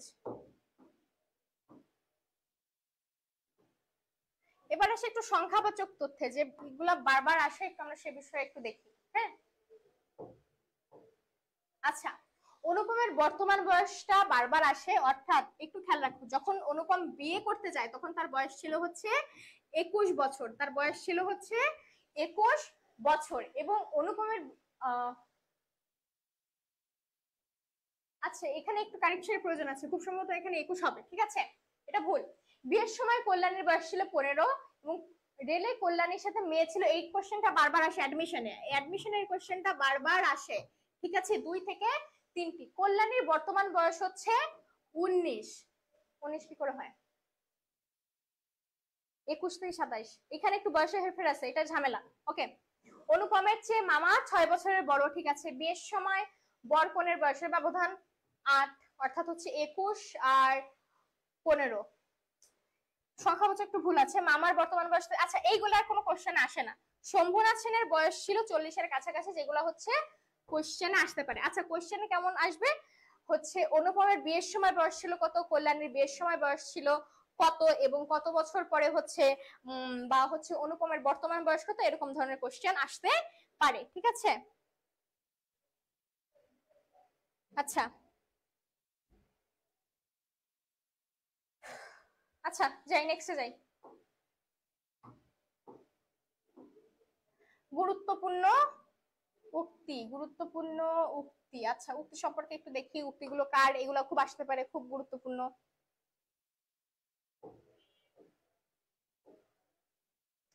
ঠাট্টা করিতেছেন নাকি উক্তিটি কার? খুব খুব গুরুত্বপূর্ণ কিছু উক্তি রয়েছে। ঠাট্টা করিতেছেন নাকি উক্তিটি করেছিল হচ্ছে মামা। হাল ফ্যাশনের সূক্ষ্ম কাজ নয় কল্যাণীর বাবার দেওয়া গহনায়। হাল ফ্যাশনের সূক্ষ্ম কাজ নয় কল্যাণীর বাবার দেওয়া গহনায়। ঠিক আছে, দেওয়ালটুকুর আড়ালে রহিয়া গেল উক্তিটি কল্যাণী সম্পর্কে, অর্থাৎ বিয়ে বাড়িতে হচ্ছে এই রুমে হচ্ছে অনুপম আর এই রুমে কল্যাণী ছিল, কিন্তু হচ্ছে কিছু কারণে কল্যাণীর সাথে আর অনুপমের দেখা হয়নি। ভাই, দেখা হয়নি কারণ হচ্ছে বিয়েটা সেই টাইমে ভেঙে যায়, ঠিক আছে। আচ্ছা, কলিজে চার পাওয়া হয়ে আসিয়াছে উক্তিটি বিয়ে ভাঙা সম্পর্কে। কলিজে চার পাওয়া হয়ে আসিয়াছে উক্তিটি বিয়ে ভাঙা সম্পর্কে। কোশ্চেন আসতে পারে হচ্ছে এই উক্তিটি কি সম্পর্কে, বিয়ে ভাঙা সম্পর্কে। বিবাহ সম্বন্ধে তাহার বিশেষ মত ছিল, উক্তিটি মামা সম্পর্কিত, অর্থাৎ হচ্ছে মামার মত ছিল হচ্ছে মেয়ে অবশ্যই গরিব বাড়ির হতে হবে, কিন্তু মেয়ের বাবাকে অবশ্যই বেশ অনেকটা যৌতুক দেওয়ার সামর্থ্য থাকতে হবে। ঠিক আছে, মন্দ নয়, খাঁটি সোনা বটে। বিনুদার উক্তি। বিনুদা হচ্ছে অনুপমের পিস্তুত ভাই এবং তাকে হচ্ছে কল্যাণীকে আশীর্বাদের জন্য পাঠানো হয়, যার ভাষা অত্যন্ত আটক এবং তিনি কখনোই চমৎকারকে চলনসই ছাড়া কিছু বলতে পারেন না। ঠিক আছে? আচ্ছা, সেই ইতিহাসটুকু আকারে ছোট, অনুপমের জীবনের ইতিহাস। কোশ্চেন আসতে পারে এরকম একটা লাইন দিয়ে, বলতে পারে হচ্ছে এটা কোন সম্পর্কিত উক্তি? উত্তর হবে অনুপমের জীবনের ইতিহাস। অনুপম এখানে কি করিবে ও সভায় গিয়া বসু, উক্তিটি ছিল হচ্ছে মামার, অর্থাৎ শম্ভুনাথ সেন যখন গয়না পরিমাপের সময় অনুপমের মতামত জানতে চায়, তখন হচ্ছে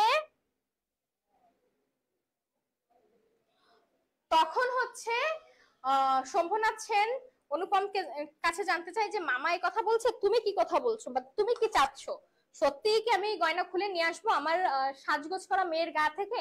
তখন সে কোনো কথাই বলতে পারে না। তখন মামা বলে হচ্ছে ও এখানে কি করবে, ও হচ্ছে গিয়ে সভায় গিয়ে বসুক। ঠিক আছে? আচ্ছা,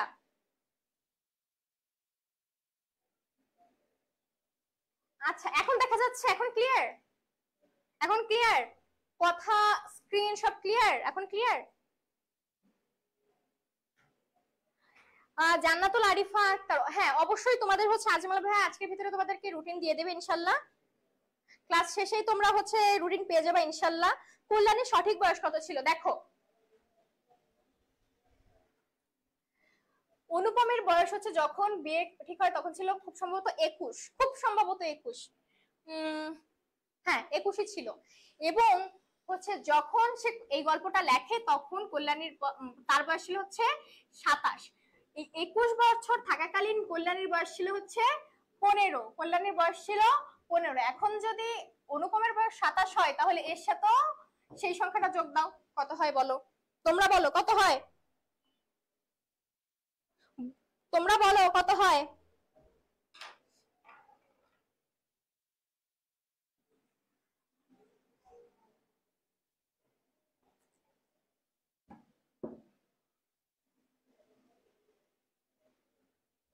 আচ্ছা, ওরকম এখানে কি কি আচ্ছা গেল, তলায় সামান্য কিছু আছে, আর অর্থাৎ শম্ভুনাথ বাবুর বৈষয়িক সম্পত্তি যৎ সামান্য এখনো আছে। আমার ভাগ্যে প্রজাপতির সাথে পঞ্চস্বরের কোনো বিরোধ নেই, উক্তিটি বিয়ে সম্পর্কে। অর্থাৎ মামা যে কিপটা একটা মানুষ, মামা যে ধরনের মানুষ, সেই মানুষ হচ্ছে কল্যাণীর বয়স শুনেও রাজি হয়ে গেছে যৌতুকের জন্য, এবং বলা যায় একদম পছন্দসই মেয়েও আমি পেয়ে গেছি। সেই সময়ে অনুপমের মনে হয়েছিল যে তার ভাগ্যে প্রজাপতির সাথে পঞ্চাশরের কোনো বিরোধ নেই। ঠিক আছে? এইটুকু ক্লিয়ার? এইটুকু বুঝতে কার কার অসুবিধা আছে আমাকে জানাও, যে এইটুকু বুঝতে হচ্ছে আমার আমার আমার আপু আমার সমস্যা আছে, বলো কার কার সমস্যা আছে।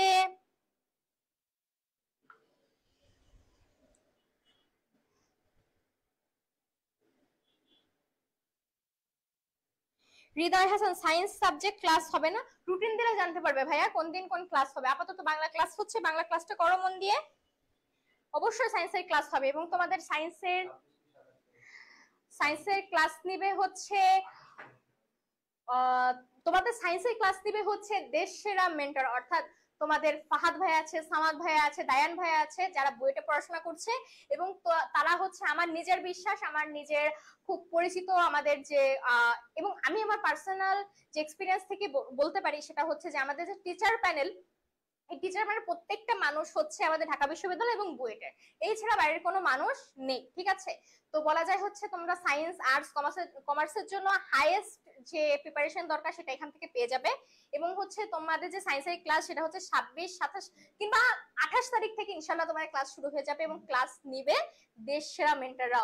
সুতরাং কোনো প্রকারে দেরি না করে ক্লাসে ভর্তি হয়ে যাবে, আর অবশ্যই অবশ্যই ক্লাসগুলো মন দিয়ে করবে, শুধু ভর্তি হয়ে রেখে দেবে বিষয়টি এরকম না। ঠিক আছে?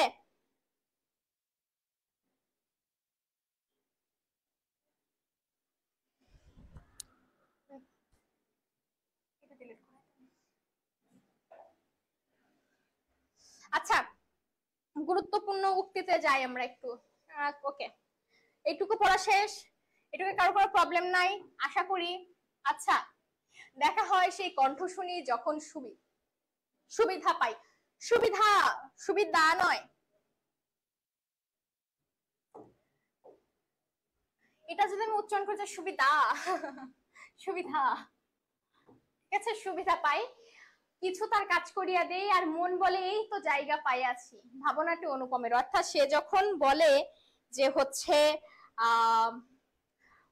কল্যাণী যখন বলে সে বিয়ে করবে না, তখন অনুপমের মত একটাই ছিল, সেটা হচ্ছে কি যে সে কোনোভাবেই হচ্ছে আর অনুপমের কাছে ফিরে তো যাবেই না, সে বিয়েও করবে না, কিন্তু অনুপমকে সে বন্ধু হিসেবে, নিজের সহযোগী হিসেবে নিজের পাশে জায়গা দেয়, অর্থাৎ তার যে কোনো প্রয়োজনে দুজনে একসাথে দেশের কাজ করে, সেই বিষয়টা হচ্ছে এখানে তুলে ধরা হয়েছে। অর্থাৎ অনুপম বলে যে এই তো আমি জায়গা পেয়েছি, ঠিক আছে। আচ্ছা, ওহে মেয়ে যদি বলে একটা খাসা আছে, ওহে মেয়ে যদি বলে একটা খাসা আছে, উক্তিটি হরিশের কল্যাণী সম্পর্কে আসতে পারে। এই উক্তিটি কার? খুব খুব গুরুত্বপূর্ণ, খুব খুব খুব বেশি গুরুত্বপূর্ণ, ঠিক আছে।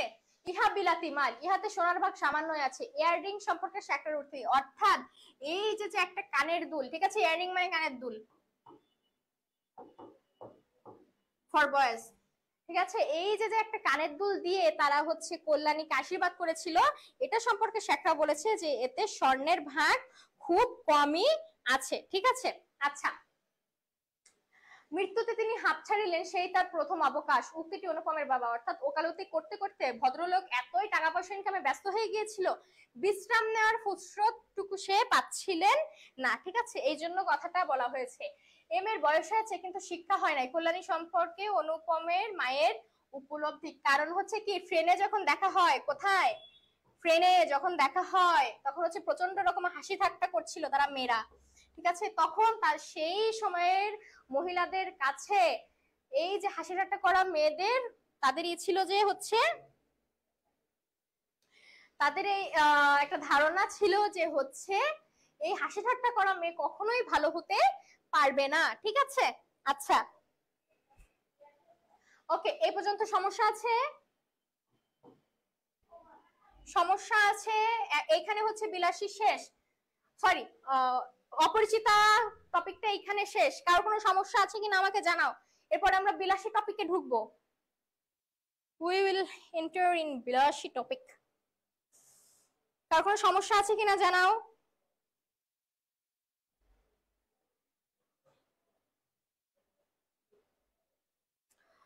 মারুফ খান, জি না আপু, শুধু মারুফের সমস্যা নেই, বাকি সবার কি সমস্যা আছে জানাও।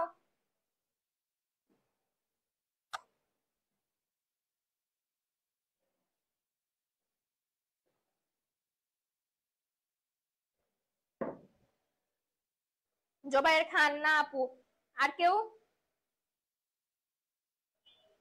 আচ্ছা, তাহলে আমি নেক্সট টপিকে যাই। সবার জন্য ফ্রি টিপস, গরমে বেঁচে থাকবা, নিজেকে অনেক সাবধানে রাখবা, ঠিক আছে।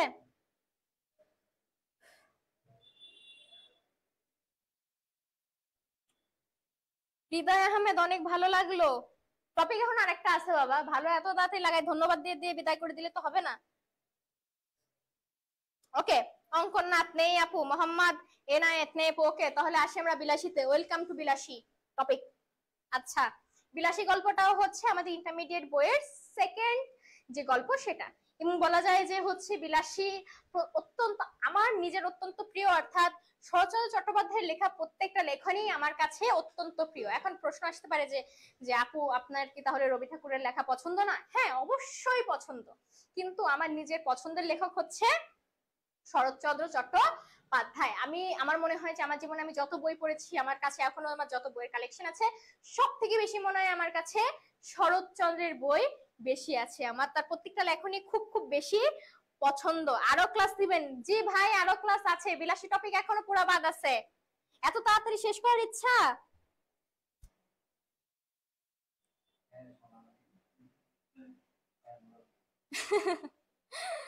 এত তাড়াতাড়ি ক্লাস শেষ করার ইচ্ছা কেন?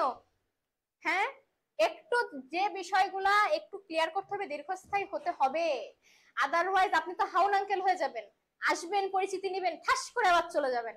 হাউন আঙ্কেল তো হওয়া যাবে না, আপনাকে হইতে হবে ডক্টর ইনুস, যাকে হচ্ছে দেশের মানুষ 16 কোটি মানুষ টেনে ধরে অন্য জায়গা থেকে নিয়ে আসছে, বিশ্বাস করে যে দেশটা আবার উন্নত হবে, ঠিক আছে। আপনি হাসিনা হয়ে গেলে তো হবে না। ওকে, আচ্ছা, বিলাসীতে এন্টার করি।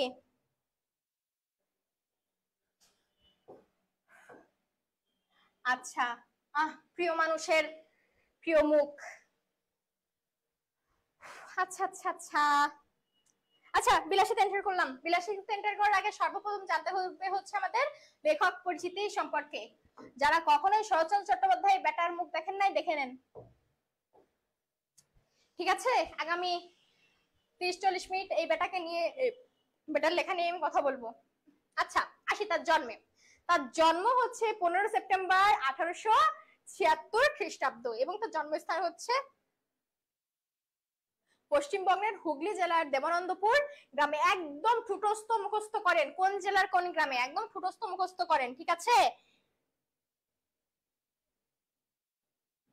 আচ্ছা আচ্ছা, এই কোশ্চেনটার অ্যান্সারটা আমি না দিয়ে পারছি না। জোবায়ের খান আপু, আপনি প্রতিদিন কত ঘন্টা পড়েছিলেন এইচএসসি এর সময়? আচ্ছা, আমি কত ঘন্টা পড়েছিলাম বলতে পারি, যদি আপনারা আমার মতন করে ওই কয়েক ঘন্টা একটু পড়েন তাহলে আমি বলতে পারি। পড়বেন আপনারা? ওই কয়েক ঘন্টা না পড়ে ওই কয়েক ঘন্টার আশেপাশে একটু পড়তে হবে, তাহলে আমি বলবো। পড়বেন আপনারা? তাহলে আমি বলবো। আগে বলেন যে আপনি পড়বেন কিনা, ঠিক আছে? তাহলে আমি বলবো। আচ্ছা, তার মৃত্যু হয়েছিল হচ্ছে 16 জানুয়ারি 1938 খ্রিস্টাব্দে। সাহিত্য বিষয়ক তার উপাধি হচ্ছে অপরাজেয় কথা শিল্পী। একটু খেয়াল রাখি, সাহিত্য বিষয়ে তার যে উপাধি সেটা হচ্ছে অপরাজেয় কথা শিল্পী। কোশ্চেন আসতে পারে বাংলা সাহিত্যে অপরাজেয় কথা শিল্পী কে? তার প্রথম মুদ্রিত রচনা হচ্ছে মন্দির, যেটা হচ্ছে কোন পুরস্কার পায়? কুন্তলিন। কোন পুরস্কার পায়? কুন্তলিন। কুন্তলিন পুরস্কার প্রাপ্ত। কোশ্চেন আসতে পারে শরৎচন্দ্রের প্রথম লেখনী কি?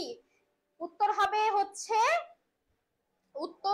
হচ্ছে মন্দির, যেটা কুন্তলিন পুরস্কার প্রাপ্ত। কুন্তলিন পুরস্কার প্রাপ্ত। কুন্তলিন পুরস্কার প্রাপ্ত। 100 বার বলে দিচ্ছি, মন্দির নামের একটি গল্প যেটা প্রথম মুদ্রিত রচনা এবং প্রথম মুদ্রিত রচনা হিসেবে কুন্তলিন পুরস্কার পায়। তার প্রথম উপন্যাস হচ্ছে বড় দিদি, যা 1913 সালে প্রকাশিত হয়। আত্মচরিতমূলক যে উপন্যাস সেটা হচ্ছে শ্রীকান্ত। পড়ে নিয়েন শ্রীকান্ত, জীবনে অনেক কিছু শিখতে পারবেন। জীবনে অনেক কিছু শিখতে পারবেন শ্রীকান্ত পড়ার পর ইনশাআল্লাহ। উপন্যাস বড় দিদি হচ্ছে, তার বেশ কিছু উপন্যাসের ভিতরে রয়েছে হচ্ছে বড় দিদি, পথের দাবি, পল্লী সমাজ ইত্যাদি। প্রত্যেকটা উপন্যাস অসাধারণ, অসাধারণ। অবশ্যই অবশ্যই পড়বেন। আর একটু কাইন্ডলি যে বিষয়গুলো আমি আপনাদেরকে বলি যে হচ্ছে বিষয়গুলো খুব বেশি গুরুত্বপূর্ণ, একটু খাতায় নোট করিয়েন, জাস্ট ক্লাসটা করে চুপচাপ বসে থাকেন না, ঠিক আছে?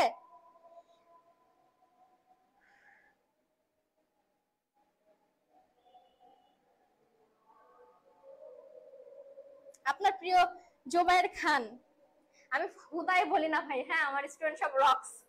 আচ্ছা, প্রিয় লেখককে বেড়ে রাখছে, সে তো বিটি মানুষ না ভাই, সে তো বেটি না, বেডাই। আচ্ছা, ওকে, আচ্ছা গেল। এবার আসি হচ্ছে রচনার উৎসে। বিলাসী গল্পটি শরৎচন্দ্রের ছবি গল্প গ্রন্থের অন্তর্ভুক্ত। প্রশ্ন আসতে পারে অ্যাডমিশনে, এসএসসির জন্য নয়। প্রশ্ন আসতে পারে হচ্ছে অ্যাডমিশনে, প্রশ্ন আসতে পারে অ্যাডমিশনে। শরৎচন্দ্রের ছবি গল্পে গ্রন্থের অন্তর্ভুক্ত। প্রশ্ন আসতে পারে হচ্ছে বিলাসী গল্পটি শরৎচন্দ্রের কোন গল্প গ্রন্থের অন্তর্ভুক্ত, ঠিক আছে? ওকে, বিলাসী গল্পটি সর্বপ্রথম প্রকাশিত হয় ভারতী পত্রিকায়।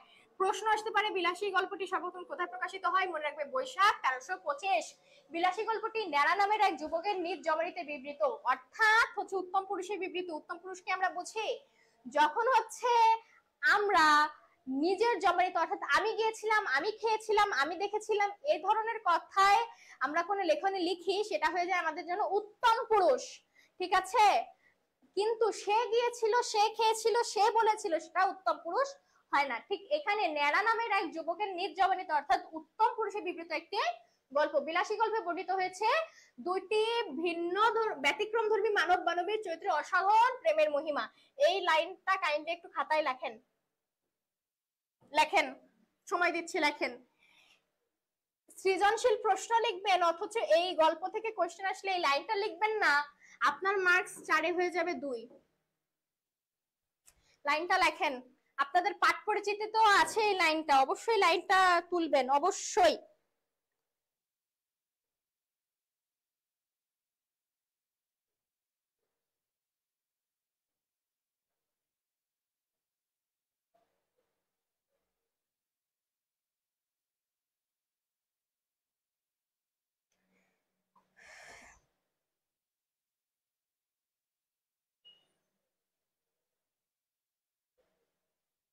আচ্ছা আমি কত সময় পড়েছি তাই? আচ্ছা আমার এইচএসসি আমি শেষ করেছি আমার গ্রামে। আমার বাসার বাড়ি হচ্ছে খুলনা, আমি তেরোখাদা উপজেলায় থাকতাম হচ্ছে গ্রামে।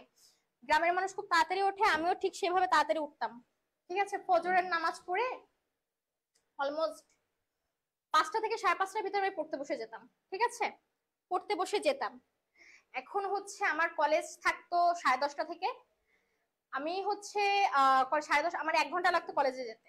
তো হচ্ছে 10:30টা থেকে কলেজ থাকলে আমি 9টায় পড়া থেকে উঠে যেতাম। আমি ট্রাই করতাম সকালে অ্যাটলিস্ট 3 ঘন্টা পড়াশোনা করার জন্য, সকালে ভোরবেলা।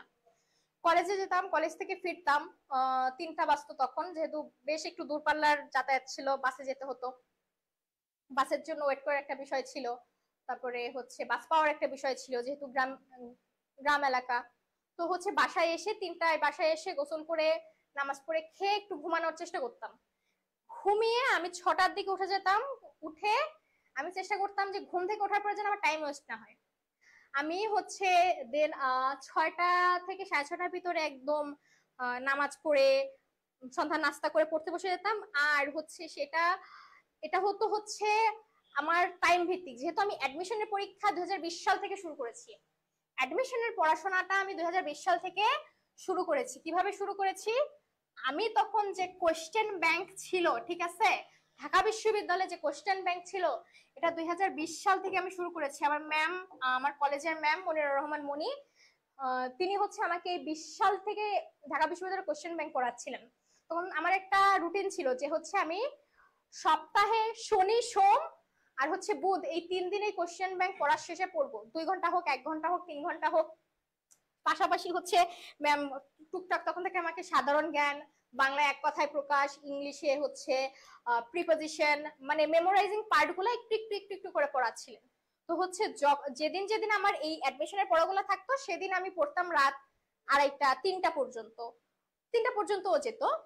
কিন্তু হচ্ছে যেদিন এই পড়াগুলো থাকতো না, 1টার ভিতরে আমি ঘুমায় পড়তাম। ঠিক আছে, এখন আপনারা হিসাব করেন কত ঘন্টা পড়া হয়েছে। ঠিক আছে, আচ্ছা। অর্থাৎ বলা যায়, হ্যাঁ তাহলে বলবেন যে আপু ফোন ফোন চালাইতেন না? অবশ্যই ফোন চালাইতাম ভাই, মানে প্রয়োজন অনুযায়ী। ঠিক আছে, আর ছুটির দিন, শুক্রবারে ছুটির দিন আমার এই ছিল যে সকাল বিকাল রাত মিলাই আমি একদম ভোর 5টা থেকে শুরু করে আমি 8 ঘন্টা পড়বো। সেই 8 ঘন্টা রাতেও হতে পারে, দিনেও হতে পারে, বাদ বাকি টাইম আমি ফোন চালাবো, যা করবো ইচ্ছা মতন করবো। এই ছিল আমার রুটিন। ঠিক আছে, আই হোপ, জানি না আপনাদের কাজে আদেও দিবে কিনা। আমার কোনো বাধা ধরা রুটিন ছিল না। আচ্ছা, মৃত্যুঞ্জয় কোন বংশের ছেলে ছিলেন? মৃত্যুঞ্জয় মিত্তির বংশের ছেলে ছিলেন। মৃত্যুঞ্জয়ের আত্মীয়দের মধ্যে শুধু কে বেঁচে ছিলেন? একজন জ্ঞাতি খুড়া বেঁচে ছিলেন। মৃত্যুঞ্জয়ের খুড়ার কাজ কি ছিল? মৃত্যুঞ্জয়ের খুড়ার কাজ ছিল শুধুমাত্র মৃত্যুঞ্জয়ের নানাবিধ দুর্নাম রটনা করা। মৃত্যুঞ্জয়ের কি বাগান ছিল? আম কাঁঠালের বাগান। মৃত্যুঞ্জয়ের বাগানের পরিধি কতটুকু? 20-25 বিঘা। একটু খেয়াল রাখো, বইয়ে কিন্তু আছে তোমার 20-25 বিঘা, 20-25 বিঘা। এই যে এই লাইনটা আছে 20-25 বিঘা, কয়রস্যু 20-20-25 বিঘা। অপশনে আসতে পারে 20-25 বিঘা, 20-25 বিঘা। অপশনে কি আসতে পারে? 20-25 বিঘা, 20-25 বিঘা। তোমাকে দিতে হবে 20-25 বিঘা, আদারওয়াইজ তোমার উত্তরটা কিন্তু ভুল হবে। ঠিক আছে, যেখানে ভুল হওয়ার চান্স আমি বলে দিলাম, লিখে দিই।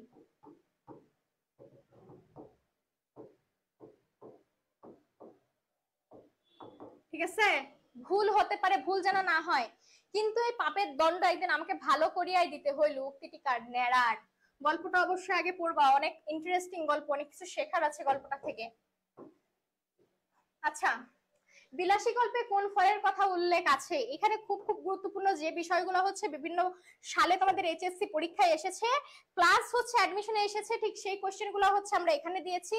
তো হচ্ছে একদম অ্যাটেন্টিভলি এখন আমার কথা শোনো। দেখো, বিলাসী গল্পে কোন কোন ফলের উল্লেখ আছে?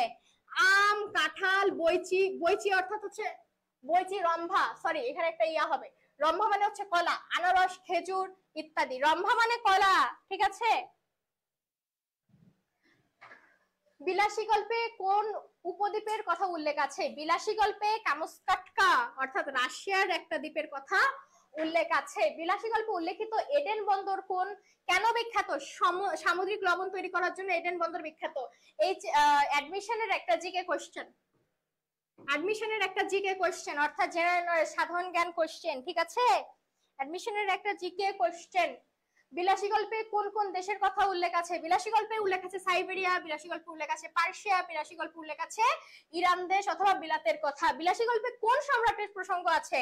হুমায়ুন। কোশ্চেনটা আসতে পারে, কোশ্চেনটা আসতে পারে, খুব খুব গুরুত্বপূর্ণ। ঠিক আছে, বিলাসী কিভাবে আত্মহত্যা করেছিল? বিষ পান করে। অর্থাৎ যখন হচ্ছে মৃত্যুঞ্জয়কে সাপে কামড় দেয়, বিলাসীও সেই একই কষ্ট পেয়ে মারা যেতে চেয়েছিল, এই জন্য হচ্ছে সে বিষ পান করে মারা যায়। বাবা আমাকে বাবুর সাথে নিকা দিয়েছে, জানো উক্তিটি কার? বিলাসীর। অর্থাৎ গ্রামের লোক যখন সব এসে তাকে খুব বাজেভাবে অপমান করছিল, তার চরিত্র নিয়ে কথা বলছিল, তখন সে বলে যে না, আমি এখানে কোনো পাপ করছি না, আমি এখানে কোনো বিবাহ বহির্ভূত সম্পর্কে আবদ্ধ নই, আমার নিজের বাবা, অর্থাৎ বাবুকে হচ্ছে সনাতন ধর্মাবলম্বীরা হচ্ছে অনেক সময় বাবু বলে ডেকে থাকেন, যে আমার বাবু হচ্ছে আমাকে বিয়ে দিয়েছে, এই বিষয়টা কি জানো? নিকা দিয়েছে, আমি এখানে কোনো বইছি একটা ফল, জোবায়ের খান বইছি একটা ফল। ঠিক আছে। আচ্ছা, ন্যাড়া 10-12 জন সঙ্গী সহ মৃত্যুঞ্জয়ের বাড়ি কেন গেল? বিলাসিয়া গ্রাম থেকে বের করে দিতে। ন্যাড়া যায় না, এই জ্ঞাতি খুড়ার সাথে করে নিয়ে গেছিল, বেয়াদব বেটা।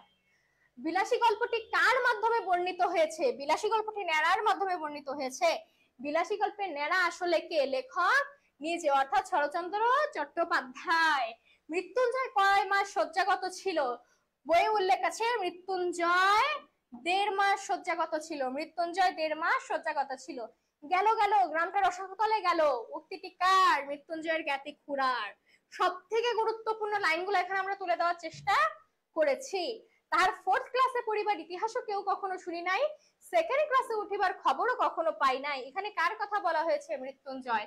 অর্থাৎ সে হচ্ছে ক্লাস 8-এ থাকতো সব সময়, 3rd ক্লাস। ঠিক আছে, কেমন 3rd ক্লাস? এখন যে আমরা ক্লাস 10 বলি, ক্লাস 10 কে তখন বলা হতো 1st ক্লাস, 9 কে বলা হতো 2nd ক্লাস, অর্থাৎ শেষ থেকে শুরু করতো তারা। ঠিক আছে, এবার যে ক্লাস 6 সেটা ছিল তাদের কাছে হচ্ছে 5th ক্লাস। ঠিক আছে, তো হচ্ছে সারা জীবন সবাই এই মৃত্যুঞ্জয়কে ক্লাস 8-এই দেখে গেছে, ক্লাস 8-এই দেখে গেছে এই মৃত্যুঞ্জয়কে, এই জন্য বলেছে যে তাকে হচ্ছে কখন আমরা অন্য ক্লাসে ওঠার কোনো কিছু আমরা শুনি নাই। ঠিক আছে। আচ্ছা, এই পর্যন্ত কারো কোনো প্রবলেম? এই পর্যন্ত কারো কোনো প্রবলেম? আমি যদি কোশ্চেন করি, আমি যদি এর ভিতর থেকে কোশ্চেন করি যে হচ্ছে, কই গেছে,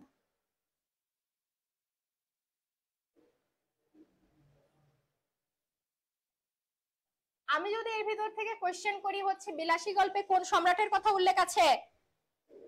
বিলাসী গল্পে কোন সম্রাটের কথা উল্লেখ আছে? কি শুধু জোবায়ের খানি ক্লাস করছে, বাকি সবাই কি করছে? উত্তর নাই কেন?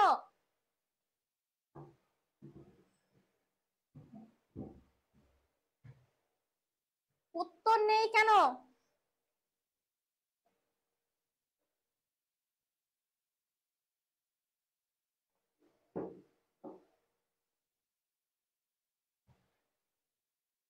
বলো, আমি যদি কোশ্চেন করি যে বিলাসী গল্পে কোন সম্রাটের কথা উল্লেখ আছে, উত্তর কি হবে? উত্তর কি হবে?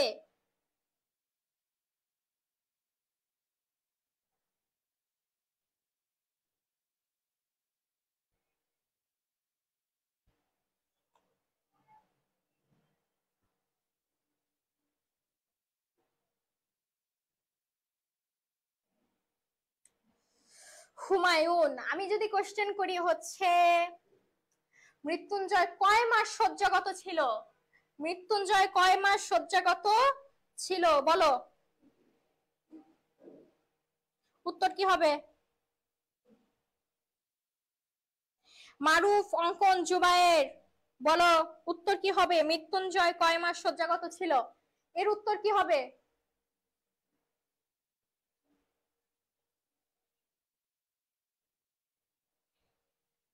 মারুফ বলেছে 1.5 মাস, অন্য কারোর কোনো কিছু বলার নেই?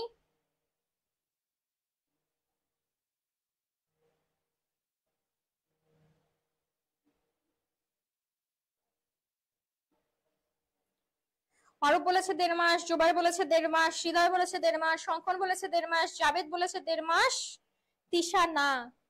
কি না বাবা? সোনামণি, কি না বলতে হবে? আচ্ছা, এর ভিতরে কোনো কোশ্চেন নাই, আমি আশা করছি কারণ স্টুডেন্টরা পারছে ইনশাআল্লাহ, আলহামদুলিল্লাহ। আচ্ছা এবার আসি এর শব্দার্থ আর টিকায়, খুব খুব গুরুত্বপূর্ণ।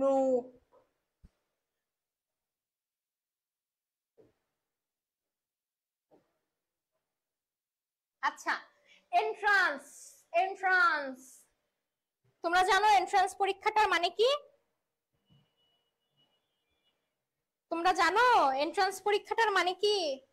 কেউ বলতে পারবে? এখনকার এন্ট্রান্স বলতে আমরা কি বুঝাই, বলতে পারবে কেউ? এনিওয়ান? কেউ বলতে পারবে? আচ্ছা আমি বলে দিই, এন্ট্রান্স পরীক্ষাটা হচ্ছে এখনকার এইচএসসি পরীক্ষা, এসএসসি অর্থাৎ মাধ্যমিক পরীক্ষা। তখনকার সময়ে এই মাধ্যমিক পরীক্ষাকে বলা হতো প্রবেশিকা পরীক্ষা অথবা হচ্ছে এন্ট্রান্স পরীক্ষা। মা সরস্বতী অঙ্কন এটা খুব ভালো পারবে, ঠিক আছে? মা সরস্বতী বলতে হচ্ছে হিন্দু পুরাণ অনুযায়ী বিদ্যার কলার অধিষ্ঠাত্রী দেবী বা বিনা পানি। আমার হচ্ছে শেষ নাম অর্থাৎ লাস্ট নাম হচ্ছে বিনা, যদিও বানানটা এরকম না, এরকম। এই নামটাই শুধু হচ্ছে আমার বাবা ডাকতো, আর কাউকে ডাকার জন্য আমি অ্যালাউ করি না। আচ্ছা ওকে, উপরের আদালতের হুকুমে অর্থাৎ বলা হচ্ছে স্রষ্টার নির্দেশে রম্ভার কাদি অর্থাৎ হচ্ছে কলার ছড়া, অর্থাৎ বাজার থেকে যখন আমরা কলা কিনি দেখবো হচ্ছে এরকম একটা ইসে ফানার মতন করে পাওয়া যায়, ঠিক আছে? এটাকে বলা হয় হচ্ছে কলার ছড়া। আচ্ছা কলি হিন্দু পুরাণ অনুযায়ী বর্ণিত 4 যুগের শেষ যুগ। পুরাণ মতে এই যুগে অন্যায় অসত্য ও অধর্মের বাড়াবাড়ি ঘটবে, ঠিক আছে? তখন হচ্ছে হিন্দু পুরাণ অনুযায়ী হচ্ছে হিন্দু পুরাণ অনুযায়ী যেটা রয়েছে সেটা হচ্ছে একটা সময়ে হচ্ছে শ্রীকৃষ্ণ তার হচ্ছে শেষ অবতার নিয়ে ফিরে আসবে, ঠিক আছে? শ্রীকৃষ্ণ তার শেষ অবতার নিয়ে ফিরে আসবে, ঠিক আছে? তখন হচ্ছে আমি এ বিষয়টা সম্পর্কে অতটা জানি না, কিন্তু আমি চেষ্টা করছি জানার, কারণ আমি চাচ্ছি হচ্ছে প্রত্যেকটা, যেহেতু ইসলাম ধর্ম সম্পর্কে আমি মুসলিম হিসেবে মুসলিম পরিবার সন্তান হিসেবে বেশ বিষয়গুলো আমার জানা আছে, আল কোরআন সম্পর্কে আমার ধারণা আছে, আলহামদুলিল্লাহ। আলহামদুলিল্লাহ আমি পড়তে পারি আল কোরআন। তো আমার এখন ইচ্ছা আছে যে অন্যান্য ধর্ম বিষয় উদ্ভব, এই ধর্মের বিকাশ সম্পর্কেও আমি জানবো, কারণ প্রত্যেকটা ধর্মের আমি সম্মান করি। আমার নিজের ধর্ম ইসলাম হলেও আমি মেনে চলার চেষ্টা করি ইসলাম, এবং প্রত্যেকটা ধর্মকে আমি সম্মান করি। তো সেই হিসেবে আমি ইনশাল্লাহ পরবর্তীতে প্রত্যেকটা ধর্ম সম্পর্কে যে বেসিক নলেজ গুলো সেটা করার আমি চেষ্টা করব। কারণ হচ্ছে কি বলতো, আমি একজন শিক্ষক হিসেবে আমার অনেকগুলো স্টুডেন্ট, এই স্টুডেন্টের ভিতরে মুসলমান আছে, এই স্টুডেন্টের ভিতরে হচ্ছে হিন্দু আছে, বৌদ্ধ আছে, খ্রিস্টান আছে।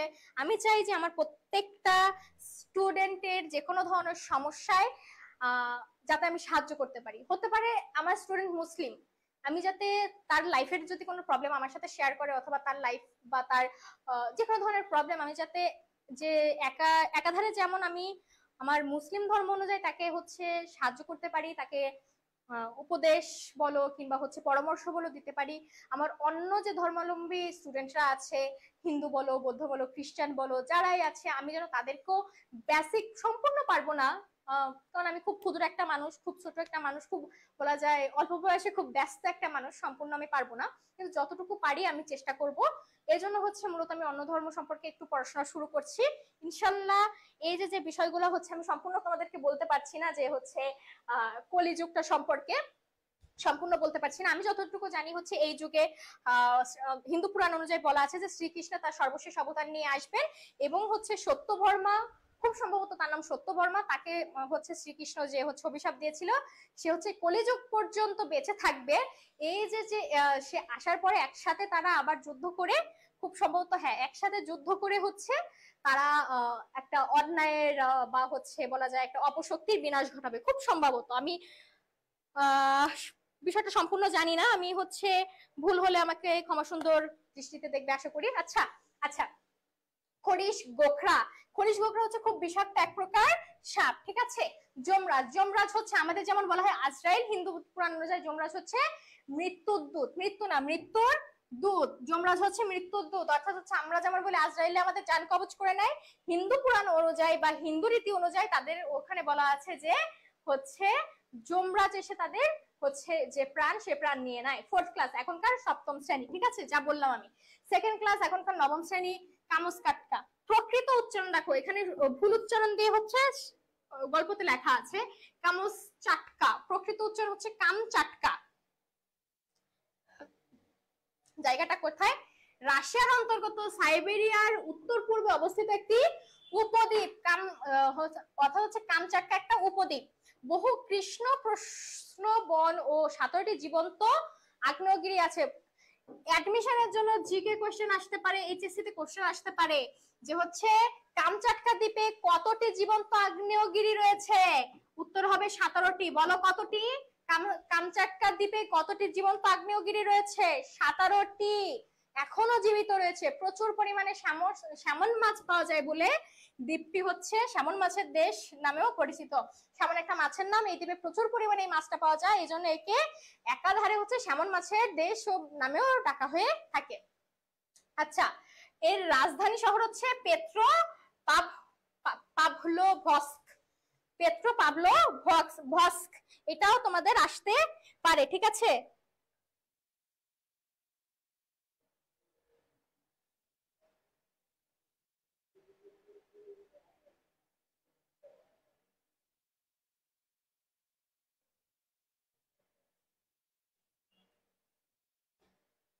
আচ্ছা দেখি, 3rd ক্লাস বর্তমানে হচ্ছে 8ম শ্রেণী। সেকালে মাধ্যমিক শিক্ষার শ্রেণী হিসাব করা হতো হচ্ছে ওপর থেকে, যে কথাটা আমি বললাম হচ্ছে 10ম শ্রেণীকে তখন বলা হতো 1st ক্লাস, আর 9ম শ্রেণীতে তখন বলা হতো 2nd ক্লাস, ঠিক আছে।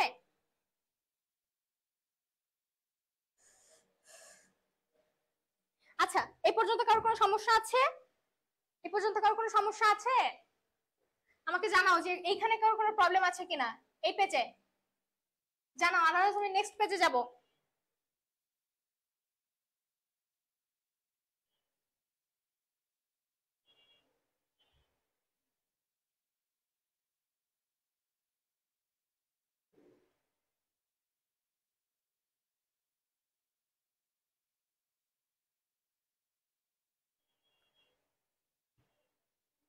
কার কোনো প্রবলেম আছে এখানে?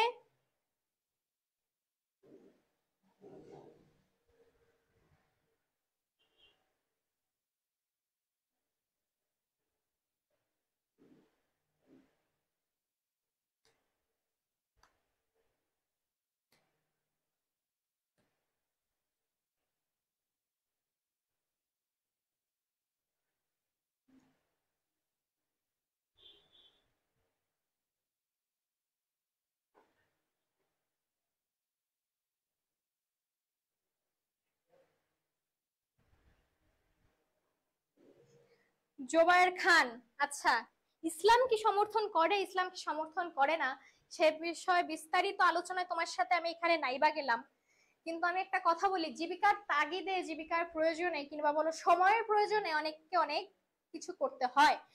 ঠিক সেরকম আমার কিন্তু এখানে ক্যামেরার সামনে তোমাদেরকেও পড়াতে আসার কোনো কথা না, কিন্তু সময়টা এরকম, সময়ের সাথে তাল মিলিয়ে চলতে গেলে এখন আমাদেরকে অনেক কিছু করতে হয়। কিন্তু আমাদের চেষ্টা থাকবে অবশ্যই, হ্যাঁ তোমার কথার সাথে আমি অবশ্যই একমত যে হচ্ছে ইনশাল্লাহ একটা সময় যদি সেরকম সুযোগ হয়ে ওঠে যে হচ্ছে প্রপারলি নিজেকে পর্দার ভিতরে রাখার, আমি অবশ্যই চেষ্টা করব, অবশ্যই আমি চেষ্টা করব। কিন্তু আমি এখানে হাফ পর্দা করে, আমি একটা মানুষ যে হচ্ছে কখনো হয় আমি পুরোটা করি, আদারওয়াইজ আমি কোনোটাই করি না, আমি হাফ পর্দা করতে পারি না। আমি এখানে খুব বলা যায় যে যারা হিজাব পরে আমি তাদেরকে অসম্মান করছি না, কিন্তু হচ্ছে আমি একদিন হিজাব পরে একদিন হিজাব ছাড়া আমি চলতে পারি না। আমার যেদিন মনে হবে যে আমি প্রপারলি একদম খাস পর্দা করতে পারবো, আমি সেদিন অবশ্যই থেকে সেদিন পর্দা করা শুরু করব। কিন্তু হচ্ছে আমি একদম 3 পিস পরলাম আবার হিজাব পরলাম, এগুলো আমার পছন্দ না, আমার নিজের পছন্দ না। যেদিন থেকে খাস পর্দা শুরু করবো ইনশাল্লাহ ভাইয়া আমি চেষ্টা করব, কিন্তু সেদিন থেকে তোমাদের সামনে ক্লাস আমি হয়তো নিতে আসবো না, ততদিন পর্যন্ত এভাবেই চলবে। আচ্ছা ওকে, আমি হচ্ছে নেক্সট ইসে যাই।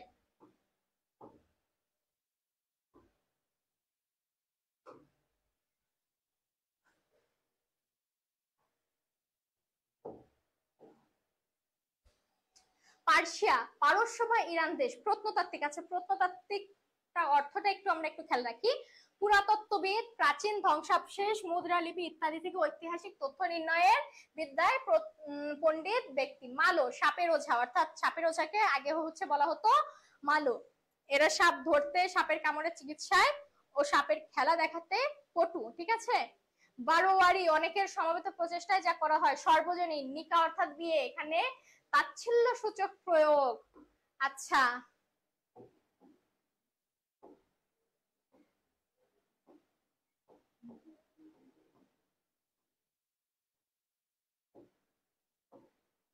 আচ্ছা এখানে হচ্ছে তোমাদেরকে একটা সৃজনশীল প্রশ্ন দেওয়া আছে।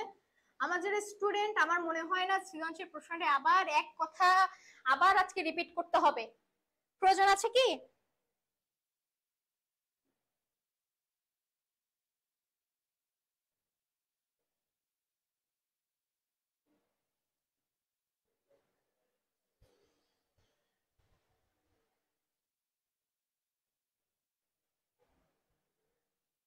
পর্দা করলে করার মতোই, না করলে না করাই ভালো, সেটাই আমার কথা।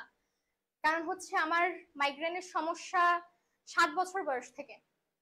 ঠিক আছে, আমি বেশিক্ষণ হচ্ছে তোমার হিজাব পরে থাকতে পারি না। এটা আমার খুব বাজে একটা সমস্যা বলো আর যাই বলো, এটা সমস্যা, আমার কিছু করার নেই। ঠিক আছে, তো একদিন হচ্ছে আমি খুব ভালো করে হিজাব করলাম, আমি পরের দিন করতে পারলাম না, তো এটা নিজের কাছেই খারাপ লাগে। আমার মনে হয় তখন আমি নিজে পর্দাকে ছোট করছি, আমি অন্য কারোর উদাহরণ এখানে টানছি না। ঠিক আছে, কারণ এই জন্য আমি নিজের, আমার কাছে যে আমি যেদিন থেকে পর্দা করবো, হয় আমি খাস পর্দা করবো, আদারওয়াইজ হচ্ছে যেভাবে চলছে আমি স্বাভাবিক জীবন সেভাবেই পালন করব। আর সব থেকে বড় কথা হচ্ছে এখনো আমার দেশে পোশাকের স্বাধীনতা আছে। যদি পোশাকের স্বাধীনতা না থাকে তাহলে হচ্ছে নিজের বাইরে গিয়ে করতে হবে। আর তার থেকে বড় কথা হচ্ছে নিজেকে টিকে থাকতে হলে, অন্তত সময়ের সাথে তাল মিলিয়ে টিকে থাকতে হলে, তোমাদেরকে পড়াতে হলে, আপাতত ক্যামেরার সামনে আসতে হলে, যেহেতু আমি পর্দাটা এখন আনতে পারছি না, সুতরাং পর্দা সম্পর্কে কথাটা এখানে না তুলি, কারণ পর্দা একটা অত্যন্ত গুরুত্বপূর্ণ আর পবিত্র বিষয়। ঠিক আছে, এটা নিয়ে কাটাছেড়া আমি ব্যক্তিগতভাবে খুবই ঘৃণা করি।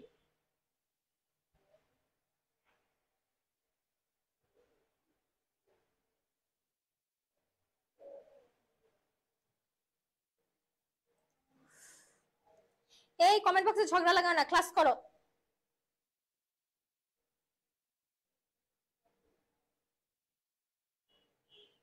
কমেন্ট বক্সে ঝগড়া লাগাও না, ক্লাস করো। আয় হায়, তো কাজ্জা লাগাই দিছে। আচ্ছা, সৃজনশীল প্রশ্নে আসো, ঝগড়া লাগাও না, সৃজনশীল প্রশ্ন আসো। সৃজনশীল প্রশ্ন সম্পর্কে আমি আগে কি বলেছিলাম কারো মনে আছে? মারুফ খান, ঝগড়া না। হৃদয় আহমেদ, মারুফ খান, অঙ্কন, ঝগড়া না প্লিজ। জাবেদ, বলো সৃজনশীল প্রশ্ন সম্পর্কে আগে যা বলেছিলাম সেটা কি মাথায় আছে? কিছু কি মনে আছে যে সৃজনশীল প্রশ্ন সম্পর্কে আমি কি বলেছিলাম? যদি মনে থাকে একটু রিপিট করে আমাকে বলো, তো আমার মনে নেই।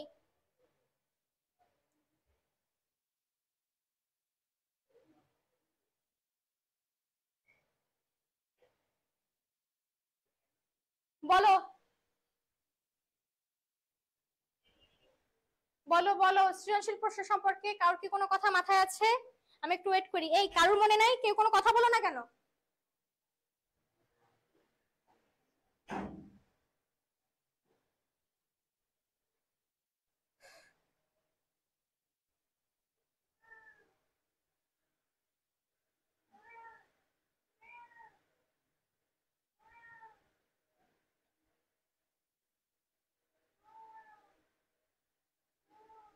আচ্ছা, আমি একটু বলে দিই, ঠিক আছে, যেহেতু সৃজনশীল প্রশ্ন সম্পর্কে আগেও আমি অনেক কথা বলেছি, আবারও একটু বলে দিই। সৃজনশীল প্রশ্নটা হচ্ছে মূলত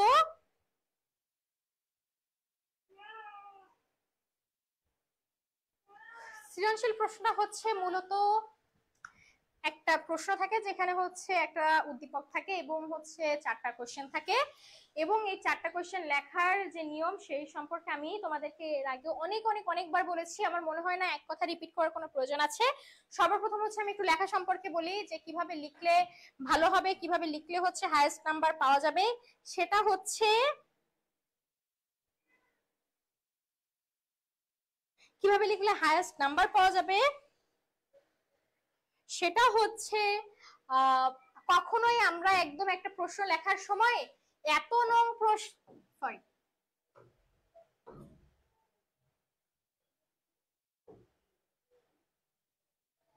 এত নং প্রশ্নের এত নং উত্তর এইসব লিখে মানে এই জাস্ট তোমার মাথা থাকবে যে তুমি লিখছো 1 নং প্রশ্নের 1 নং উত্তর, 1 নং প্রশ্নের উত্তর লিখে ক দিয়ে তুমি শুরু করবে, জাস্ট ক দিয়ে শুরু করবে, ঠিক আছে? তোমার আবার 1 নং প্রশ্নের ক নং উত্তর, আবার ক এর নিচে দিয়ে ক এর উত্তর, এইসব হাবি যাবি সাত সাতারও কিছুই যেন তোমার ভিতরে না থাকে। পোষা নাকি? পোষা? এসব হাবি যাবি সাত সাতারও যেন কিছুই তোমার ভিতরে না থাকে। তুমি জাস্ট হচ্ছে খুব ক্লিয়ার কাট হচ্ছে 1 নং প্রশ্নের উত্তর দিয়ে ক নাম্বারটা শুরু করবে। আচর দিলে টের পাবে। আচ্ছা, ক নাম্বারটা শুরু করবে, ঠিক আছে? এবার হচ্ছে যখন তুমি ক নাম্বারটা শুরু করবে তখন ক নাম্বারটা তুমি জাস্ট এক লাইনে উত্তর লিখে দিবে। খ নাম্বারটায় যেহেতু তোমার মার্কস 2, আমি যে কথাটা সবসময় বলি, যত মার্কস তত প্যারা, যত মার্কস তত প্যারা। যদি তোমার মার্কস 5 হয় তুমি 5টা প্যারা দেবে, তোমার মার্কস যদি 6 হয় তুমি 6টা প্যারা দেবে, যদি তোমার মার্কস 2 হয় 2টা প্যারা দেবে। খ নাম্বারে 2 মার্কস, এই জন্য তুমি প্যারা দেবে হচ্ছে 2টা। ফার্স্টে হচ্ছে তুমি শুধু মেইন উত্তরটা লিখবে এবং হচ্ছে পরবর্তী প্যারায় তোমার যে কি বলো ওটাকে, যে ব্যাখ্যা সেটা লিখবে, এবং গ নাম্বারের যে উত্তর সেইখানে তুমি প্যারা দেবে 3টা, এবং এই 3 প্যারার ভিতরে হচ্ছে তোমরা তোমাদের ক্লাস তোমরা তোমাদের লেখা শেষ করবে, ঠিক আছে? আচ্ছা,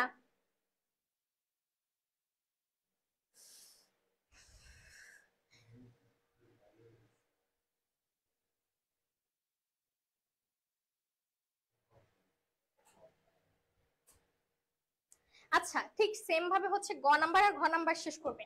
দেখবে হচ্ছে আমরা এইখানে তোমাদের জন্য হচ্ছে ডেমো কোশ্চেন দিয়ে দিয়েছি। ডেমো কোশ্চেন তোমরা অবশ্যই মুখস্থ করার কোনো প্রশ্নই আসে না, ঠিক আছে? তুমি কখনোই হচ্ছে এগুলা মুখস্থ করবে না, তোমাকে যেভাবে বলেছি তুমি যা সেভাবে পড়ে এইভাবে তুমি চালাই দিবে, ঠিক আছে? এই করলে তুমি হচ্ছে 10-এর ভিতরে 9 ইজিলি পাবা। আদারওয়াইজ তুমি যদি এই যে মনে করো যে এত নং প্রশ্নের অত নং উত্তর, কালার পেন 14টা দিয়ে একদম হাবিজাবি করে তুমি একদম মার্কস বাড়িয়ে একদম ঘাড়ে করে নিয়ে আসতে পারবা না, দেন ইউ আর রং। একদম এইসব করে কাজ হবে না, ঠিক আছে? তো এই হচ্ছে আজকে আমাদের ক্লাস ছিল, সৃজনশীল প্রশ্নটা সম্পর্কে আলোচনা শেষ হলো, এবং সাথে সাথে হচ্ছে আজকে আমাদের 2টা টপিক, বাংলা প্রথম পত্রের 2টা গল্প আজকে আমরা শেষ করেছি। একটা হচ্ছে আমাদের বিলাসী আর একটা হচ্ছে অপরিচিতা। একটা হচ্ছে বিলাসী আর একটা হচ্ছে অপরিচিতা। বিভিন্ন রকম প্রতিকূলতার ভিতর দিয়ে আজকে ক্লাস শেষ করলাম। আশা করি নেক্সট ক্লাসে তোমাদের আবার এরকম ভালো রেসপন্স পাবো। সাথে সাথে হচ্ছে তোমরা অবশ্যই পরের ক্লাসে জয়েন করবে। আর কারো কোনো প্রবলেম থাকলে অবশ্যই মেসেঞ্জার ডিসকাশন গ্রুপে জানাবে। কোনো বিন্দু মাত্র প্রবলেম থাকলেও কোনো হেজিটেশন ছাড়া হচ্ছে ক্লাস করবা, এবং ক্লাসের ভিতর